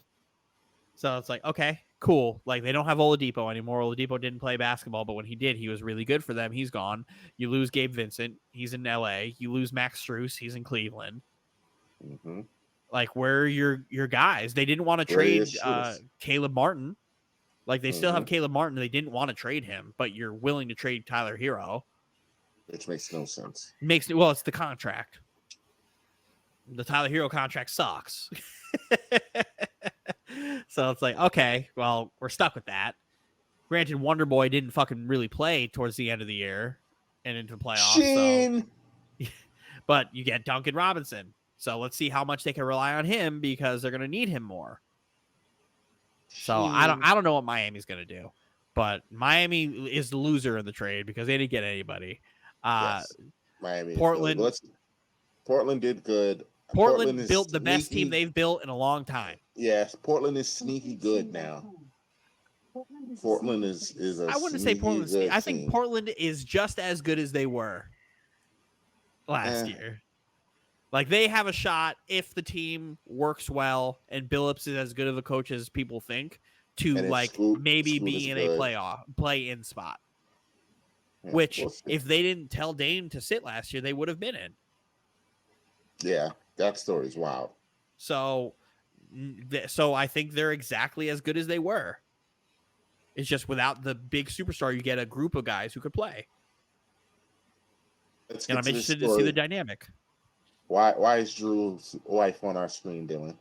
Apparently, this is her just speaking out about the trade, just talking about the family side of the business, because apparently Drew Holiday woke up from a nap and found out he was traded. There was no discussions. There was nothing like, hey, we're potentially shopping you around. Hey, we're doing X, Y, and Z. Hey, we might move on. He just found out he was traded. And his wife is just like, well, again, it's business, but like we're a family who live here. Like our kids go to school here and made friends here, and we have people here and the X, Y, and Z. It's just like it's kind of shitty that. And it's October. Yeah. So it's more than so. On Wednesday, my husband took a nap. We woke up to news that he had been moved. No warning, no heads up, not even a conversation that it could be a possibility. Just it's done. Now move on because it's personal. Because it's not personal, it's business. I'm not sharing this to say we're entitled to anything. I'm not sharing this to say we are human beings whose kids develop. I'm sharing this to say we are human beings whose kids develop friendships with other kids in our community. We're people who value family and friendships and invest in the cities we play in. We don't just take from the city we play in. We give to the city we play in, and we give our all. So yes, this is more than business, not because we're offended by it, but because we are people. We are humans. We have relationships, dreams, and connections as where we play. As I write this, we are grieving the loss of that while celebrating the hope and the joy of what's ahead. The growth is in allowing ourselves to feel the pain now and turn it into power for how we move forward. That's who we are, and that's who we will always be. I think it was like a few days before Drew Holiday was traded, he was talking about how he wanted to retire a buck. Mm-hmm. And then for you to just be shipped out ASAP is kind of fucked up. It's not kind of. I'm not going to hold you.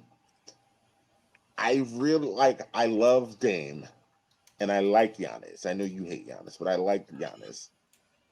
But I'm really having a problem with this ownership group with Milwaukee because regardless of if Coach Bud should have gotten fired or not, firing that man less than a week after his brother passes is fucked up. It's a shrewd business. That's fucked up because if you had made that decision, you could have made that decision a month later. You could have waited weeks. You could have did it quietly. That's fucked up to do that a week within his brother passing when his brother passed during the playoffs and he didn't miss a game. That's fucked up.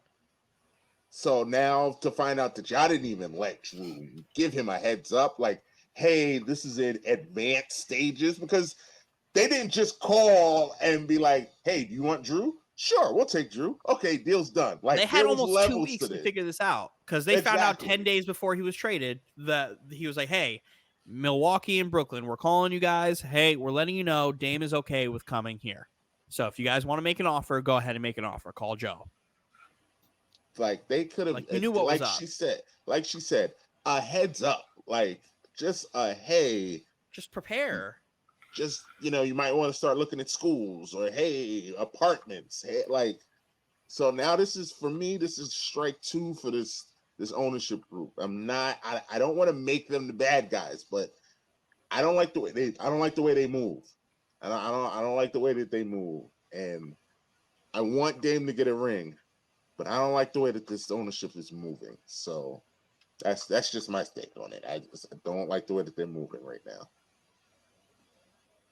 I do love him going to Boston, though. It's a good move. I think that's a great move, especially with them losing Marcus Smart. That's a great move. And Boston has two of probably like the best point of attack defenders now with Drew and Derek White. And then you have the defense ability of Brown and Tatum. They could run a lineup with Al Horford not even on the floor with Drew, Derek, Jason, Jalen, and then Porzingis playing the Time Lord role. Time Lord probably going to get shipped out. I hated that for him because he had to be a part of it. But yeah, I know. But I hated that for him. Watch him be in like Dallas in like 4 months. They need it badly. Because I don't see where there's a niche for him to play when you have Ayton. I don't see where there's a spot for you to play when you have Jeremy Grant, because Jeremy Grant's going to play the 4. So I don't see how he can get in there, and then he's not going to want to keep being a reserve. He's too good for that. Not when he was a starting center on the Eastern Conference champions. It's just he has an availability problem because he was hurt the last couple of years. He came back in the playoffs the year before, and this year he had a hard time staying on the floor in the playoffs. So you got rid of him, which you had to, and then you got rid of a malcontent and Malcolm Brogdon, who Brogdon for Scoot is going to be awesome. He's going to be real good. Too bad they couldn't make that work because I thought Brogdon was going to be a missing piece for them. Yeah, but once he found out he was supposed to be involved in that Porzingis trade, I think that's when it's like, well, you didn't. The same thing that's happened here. Hey, you didn't fucking tell me. Yeah. So, all right. Well, I love Boston. I love Boston's team. I think Boston has a fantastic team. Fantasy focus or baseball, and then we're out of here. Let's do fantasy focus. Okay. Fantasy focus presented by Total Mortgage. Mike Ortiz and Total Mortgage. Well, I'm shocked he's still. Maybe the key to success is just not being on the show. Maybe because as long as Anthony has not been here, his team hasn't lost yet. The revenge tour, as he is. The revenge tour continues. Man, did he get fucking lucky? Because Mike Evans left the game with a hamstring injury after he was cooking Marshawn Lattimore. Let's go back. Travis Kelce and Patrick Mahomes decided they were going to play the worst games they were probably ever going to play. The Pittsburgh Steelers defense gave Anthony points because I had -6 points on that shit. The Packers decided to activate Aaron Jones and barely play him. Shot me in the foot too in another league. Like, there's literally nothing else I could have done differently besides guys just play. Like, Mike Evans left in the second quarter after getting fucking tackled by Marshawn Lattimore on a route that would have been a touchdown. Patrick Mahomes throws 2 interceptions. Travis Kelce does nothing all game. Everybody else did their part. Garrett Wilson gave me more points than I thought I was going to fucking get at Garrett Wilson. And then Aaron Jones gets like 2 points. But listen, I'm not. Shout out to Anthony. He's 4-0. No shout out to Anthony. Fuck him. Yeah, I know. You don't know. Who's he playing this week? I think he's playing V, right? Oh, well, oof. Yes, he's playing V this week. Okay, so maybe he get put Battle of the undefeated. If he beats V, and he's the only undefeated team, you're gonna have to come on here, Dylan. It's gonna get rough. He's gonna be unbearable. It's gonna be real bad. Real bad. Shout out to your boy. I took out Mike Ortiz. I've been letting him know. But Steven is really flirting with this wheel spin right now. We love it. He has benched Joe Burrow. Yeah, he has benched Joe Burrow. And until Matt Canada is fired, I think he's benching George Pickens. But man, he needs something. He needs something going for him. Because he's getting that ass whipped. Who's he playing this week? Mario. I mean, we'll see. Who am I playing this week? Oh, wait, no, that's Anthony. What the fuck am I doing? I don't know what you're doing. Blackheart. The rivalry is reborn. I got a couple of moves to make. I'm playing Roz. I'm going to definitely keep Raheem Mostert in against the fucking Giants. You kidding me? We're watching my moves live, ladies and gentlemen. Live. We'll play Khalil Herbert. All subject to change. And then a Tannehill to die on. Yep, you have Roz. That lineup is also subject to change. Who knows? Maybe you have another Brees Lightning game against Denver like he had in that 65-yard touchdown run last year. I mean, Iron Eagle. Brees Lightning! I need it. I also fucking need it. But you got Jalen Waddle. He may put up like 40. All these Dolphin players are like, we have to hurry up and get him. I'm so mad I would not be able to claim A-Chain because Steven has like the second waiver priority. Because he's trash. Because he's fucking dog shit. We love it. But Anthony still hasn't scored more points than you this season. I'm the second highest point scorer, and that's with me scoring nothing. Is that 505 for me? I can't tell. You 505. That is 505. Okay. Yep. But I am the third most scored upon team in this league. So I need to play better defense. There's nothing I can do. Steven is just getting killed every week. Everyone scores that high on him. I love it. The wheel is coming. Shout out Jane. We will be, I don't know if we're gonna do fantasy basketball draft on air. I mean, we can. Auction. We still have to come to that conclusion. But the invites have been sent out. We gotta get Flo, French. Who else? It's Flo, French. Are the Riches doing it? Oh, I was supposed to invite them, right? Yes. I don't know. I put 10 teams, so I'll send. It's just me and you in there right now. I'll send the Shocker. back signal out. I know, shocker. Well, hey, Dylan, the draft is in 2 weeks. Yeah. I don't care. The draft is in 2 weeks. If it's just me and you just in imagine there. Just imagine the chaos of everybody who's going to be on here doing this, but bidding. Chaos.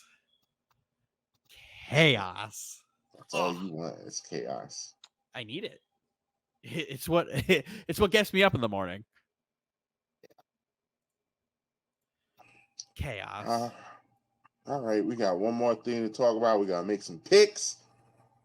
Baseball playoffs that don't feel the same without the Yankees. The Yankees.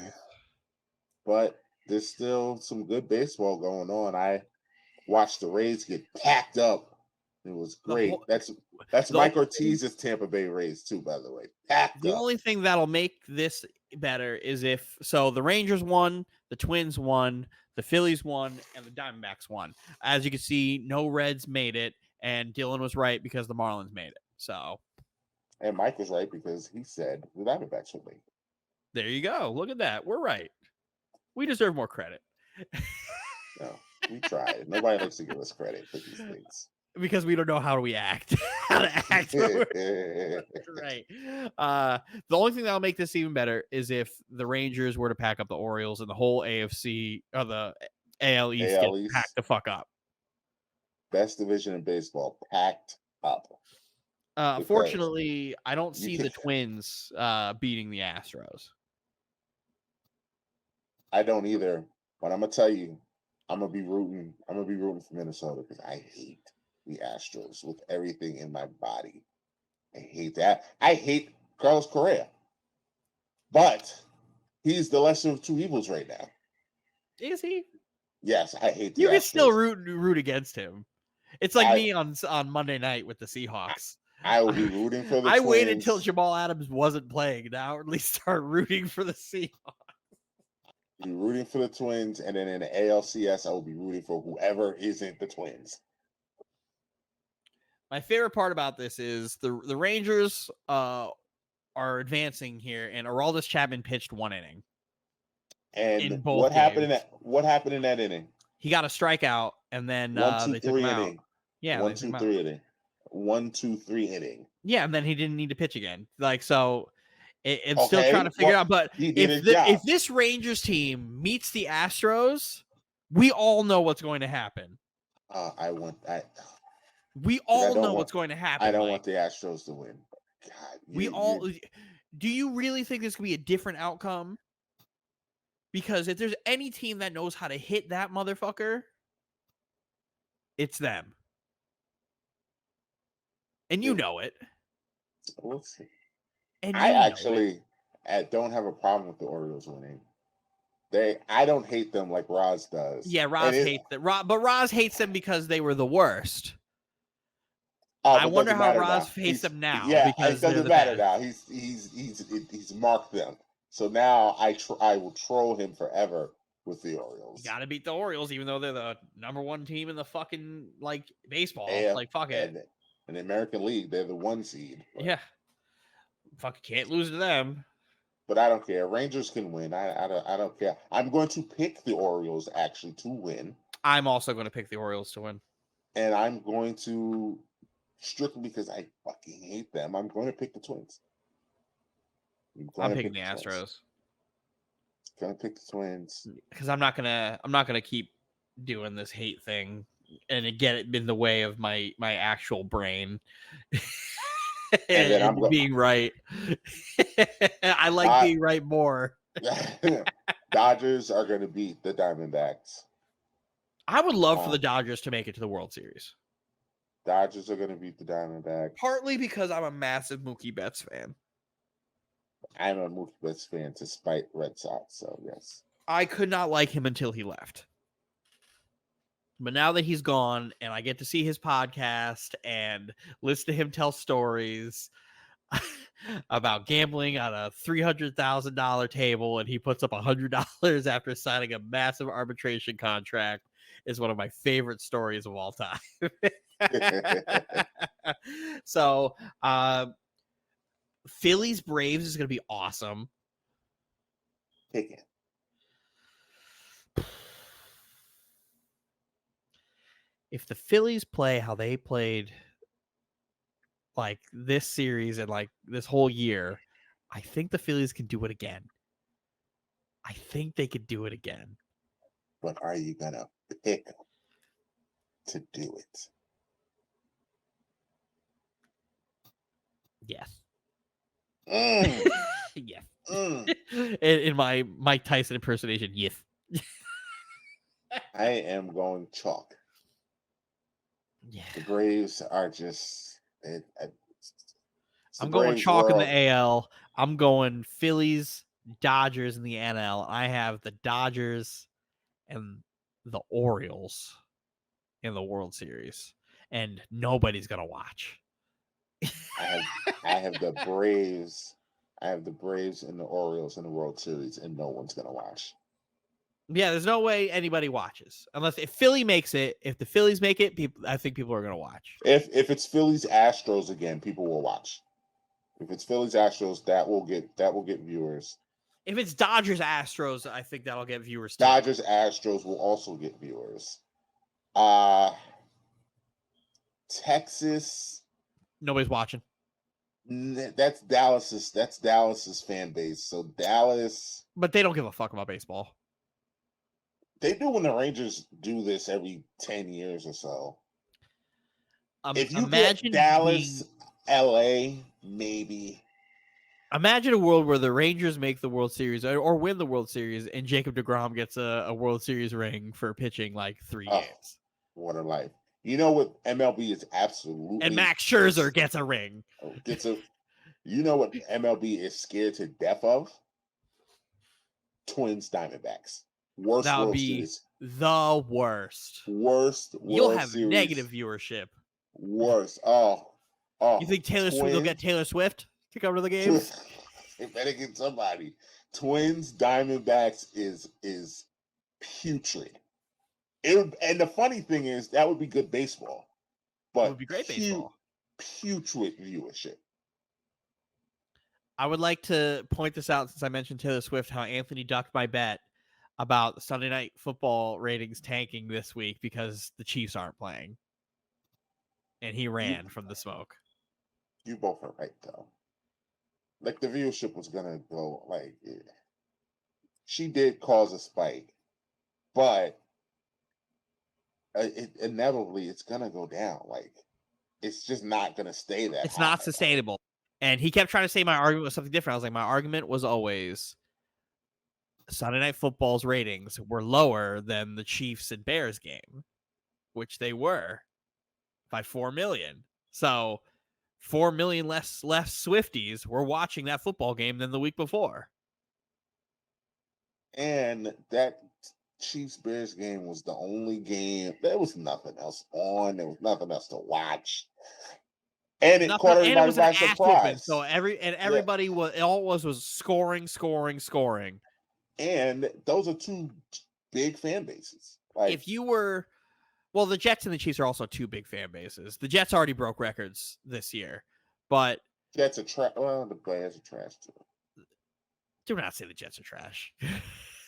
That's not fair.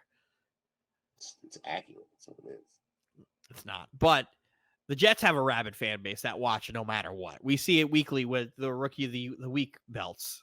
You know it. You hate it, but like you know that this fan base is a thing. So when Anthony made the argument, he's like, "Oh, you guys don't fill your stadium," I'm like, "No, we do. Good, bad, like we're there always." Unlike Pittsburgh West over there. Your fan base doesn't travel because they're all in fucking Oakland still. Mad at you For leaving. Now you only get people with money to show up and as like, oh, let's go to the Raider game, or not actually root for the fucking team because nobody gives a fuck about the Raiders. The Aces have a stronger fan base than they do. They do. But have they discussed moving that game to T-Mobile yet? Because I wouldn't be surprised.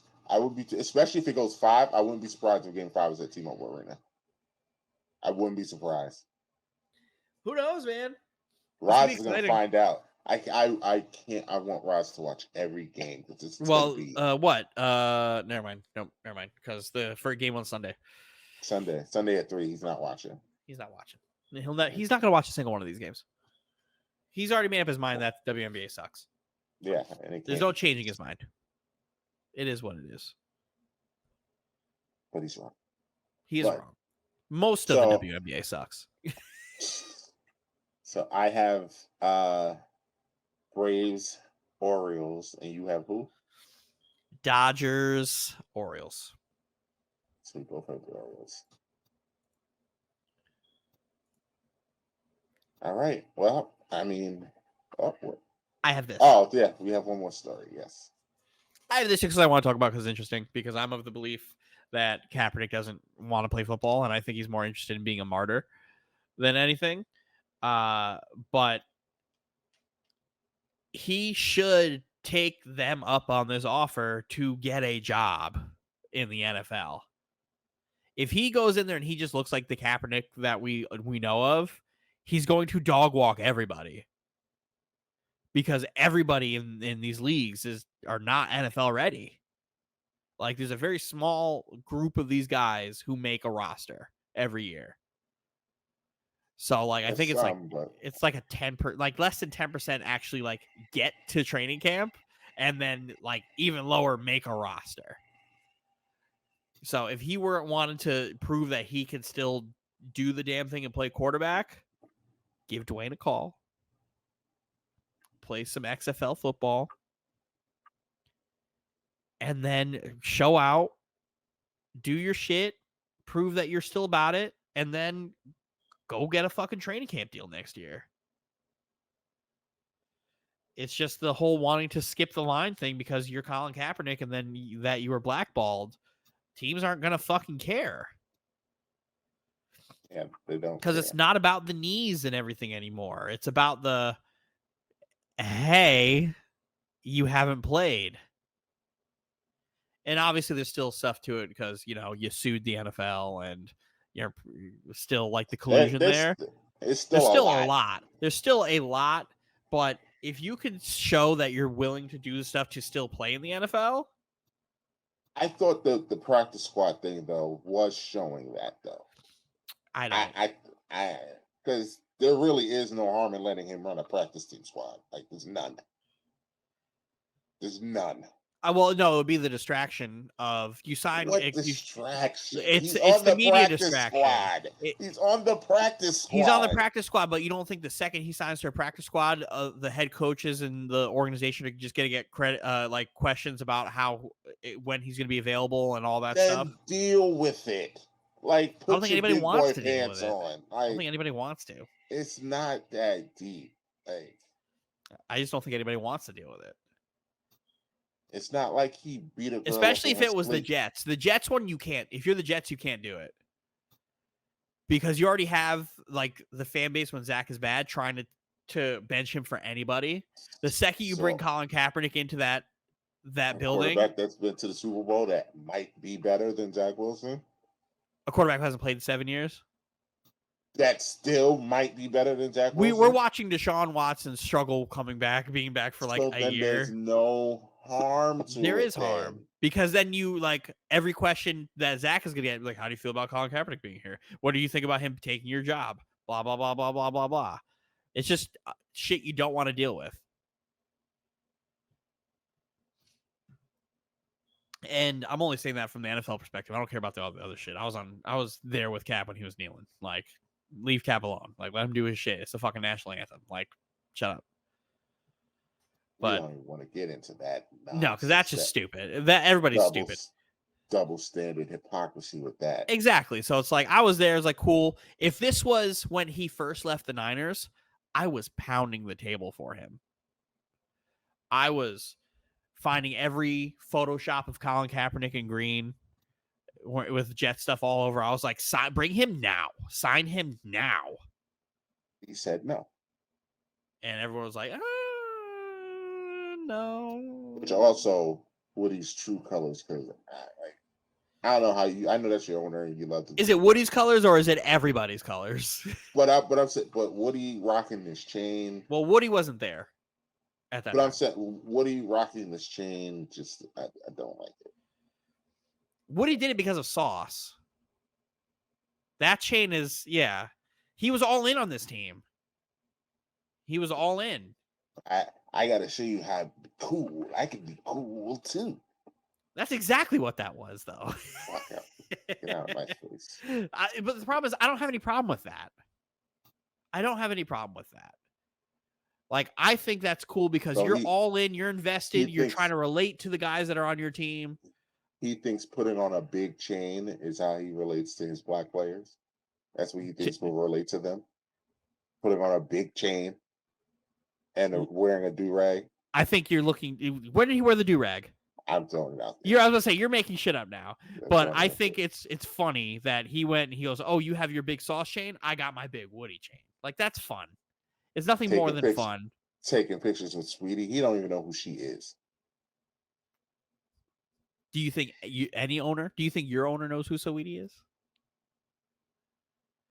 Exactly. So we can't act like. I think it's fun. I think it's harmless who she is fun. Now, after he stood next to her, I bet he knows who she is now. Absolutely. But I don't see any problem with Woody doing that because it's harmless fun. Like, you're invested in your team. Like, this is fun. Right? It's not like what his brother was doing, where his brother was the worst owner I think I've ever seen in football. Hiring temp agencies to hire head coaches and then telling the GM that he's not the head coach's boss, that they are partners and they are on equal footing. Like, that's just wrong. You don't do that. Like, Chris Johnson, I hope nothing ever happens to Woody again. Like, if Trump wins again, that'll be the worst thing to happen to the Jets. It'll be the worst thing to happen to the Jets. It'll be the worst. I can't deal with that twice. Because that was a dark time. Dark times. At least y'all will start wearing green again. We're wearing green on Sunday, I think. Because I think the Broncos are wearing their whole whiteout. Their snow white caps and all that shit. Oh. So I think we're wearing green. All right.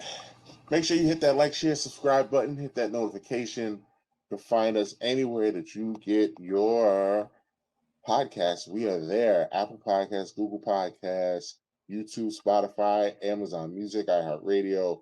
You get a podcast, we're probably on there. Let's wrap this up, Dylan. Let's wrap this up. Show again without a bang bang moment. I'm gonna have to bring the heat next week so I can get my drop. I miss my drop. I need to get it. I got a drop for you. I'm gonna do off the cuff. I'm him, Adam Copeland. Drop it. You know what? I'm not mad at it because that shook up us wrestling fans. That shook us up. Yes, it did, because I was not. I thought it was a possibility, but I didn't think it was going to be a thing. I had no idea it was going to be a thing. Bang, bang, bang. Shit like that. And I'm glad he got his shot. a chance to do it. And the way he was talking about it, I'm not a big CM Punk guy, never really have been, and I always think he's a dickhead. But I think having an Edge there instead of CM Punk is better for the work environment, because I don't think Edge is a hostile human in any way, shape, or form. I think he's going to do nothing but elevate the talent, and I think he's going to elevate Tony. Edge is going to help that company a lot. Yes. And he's not somebody I'm worried about giving the title to the way I was with CM Punk. Because the second he came into the AEW, I was like, if they put the title on him, that's the biggest mistake they're going to make. You know, my argument is we still don't know if it was a mistake because he got injured both times. He got injured both times, but we know how he is as a personality, where he's old school personality in a new school locker room, and that doesn't work. Where it's like, oh, I'm the champion, I'm the locker room leader, blah, blah, blah, blah, blah, blah, blah. Shut up. You don't just get made the locker room leader. I don't know, man. It's a lot of conflicting reports, man, because there's a lot of wrestlers on that roster that have nothing bad to say about him. Young and old. And there's never going to have nothing bad to say about him. WWE as well.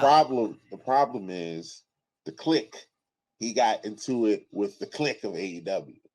That's the problem. I mean, you also don't got to be going around punching people. No, I will never defend that. You don't got to be going around punching people. So, but yeah, don't disrespect me, man. Don't disrespect. But whatever. So is that your him on this day? Adam Copeland. On this day, I see clearly everything has come to life. Better place where this all could be, and leave it all behind. Yeah. Because I don't think I could. Greatest theme song of all time.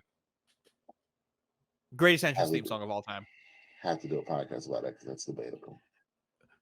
Me and Steven did that a few years ago, and it's a great podcast to do. So we need to do a chalk talk on that. We'll do us three just doing entrance theme songs. We'll draft 5-5-5. And we'll draft entrance theme songs. It's a good debate.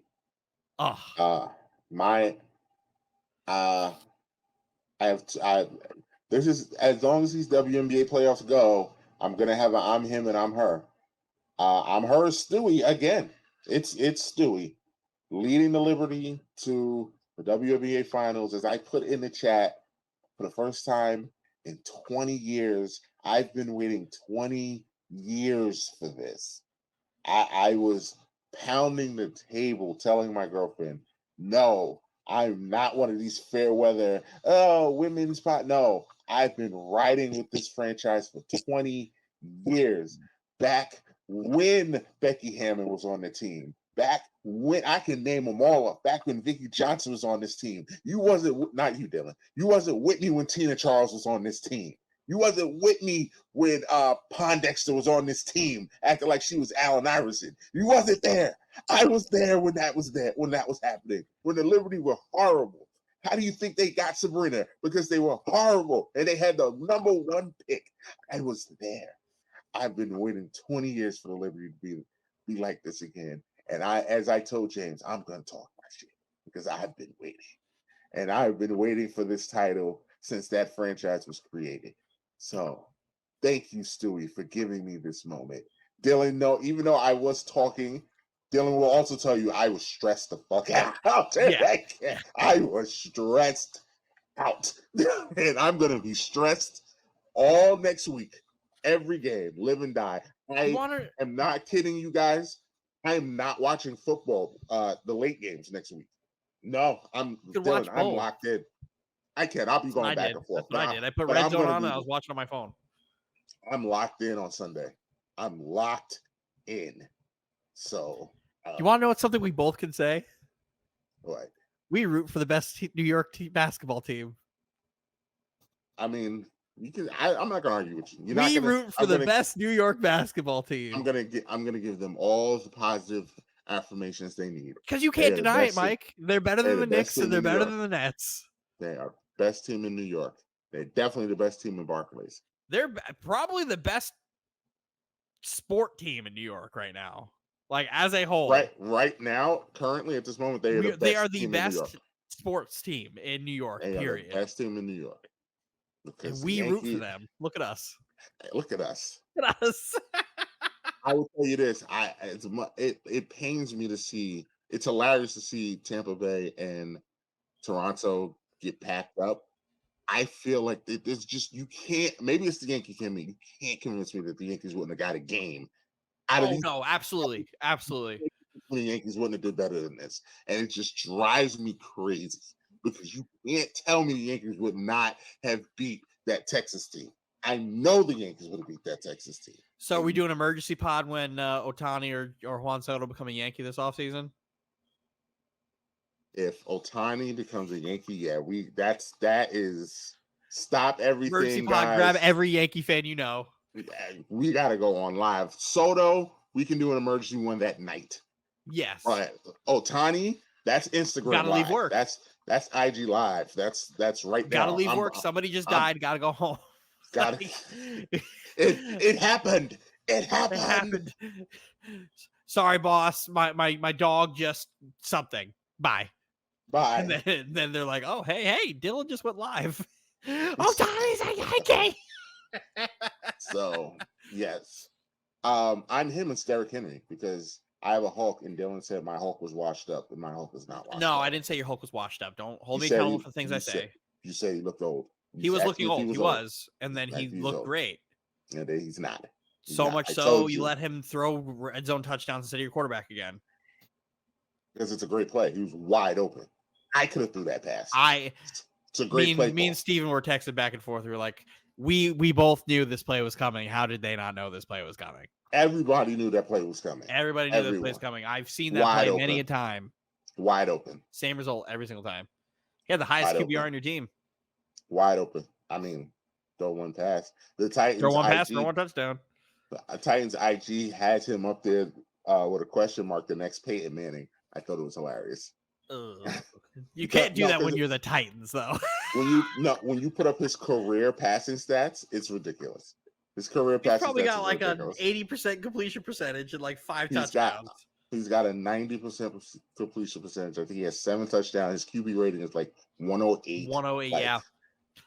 Makes sense. It's ridiculous. It's hilarious. But it's Derrick Henry. And shout out to the Titans for sending the Bengals into chaos because Jamar Chase. They were already in chaos. Jamar Chase is now complaining about getting the ball. T. Higgins is injured and may not play. He actually is injured. What are you doing? T. Higgins is actually injured. He is also disgruntled because he wants a contract. But he's actually injured, though. He's disgruntled. I don't. That's what we're doing. We're gonna say a man who's actually injured is disgruntled.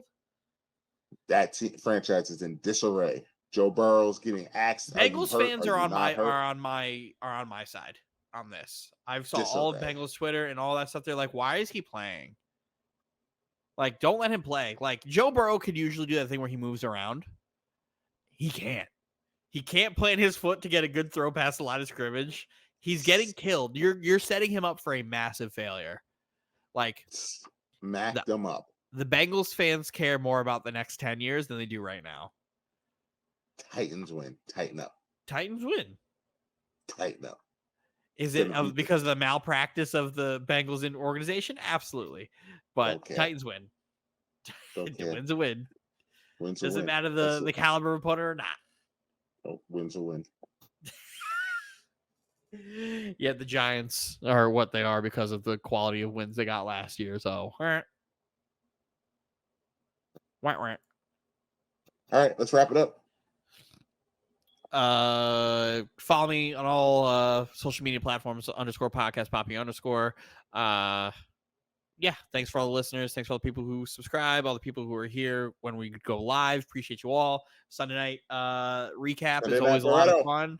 Yeah, the Bretto boys are back at it again every Sunday. So make sure you stop by, say hello. We go live maybe 10, 15 minutes after the Sunday night football game ends, and we recap the slate of games, talk about Monday's game, and then find some way, shape, or form to talk about Madden and or bullshit about something else for a little bit. It's a cool hour and a half of your life. Come spend it with us.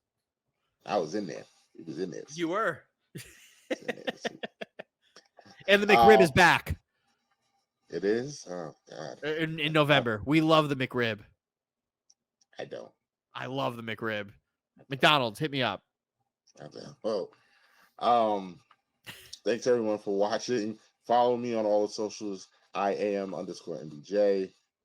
Thanks everyone for watching. We'll be back next week. I think we're gonna have a party next week. I think we're gonna have a full slate. The house might be full next week. Maybe. Yeah, we might. So shout out to everyone. Also, shout out to do I have it ready? I don't have it ready, but it's okay. Shout out to those New Jersey Devils for beating the Rangers tonight. Yes. In preseason? We're worried about preseason? We're celebrating preseason. I thought preseason didn't matter. It doesn't matter except when it's y'all. Shush. Except when it's y'all. I only care about it when it's y'all. You are something else. Thank you everyone for joining us tonight. We are out of here. From us to you, Go Jets. we bid you adieu. I got it early.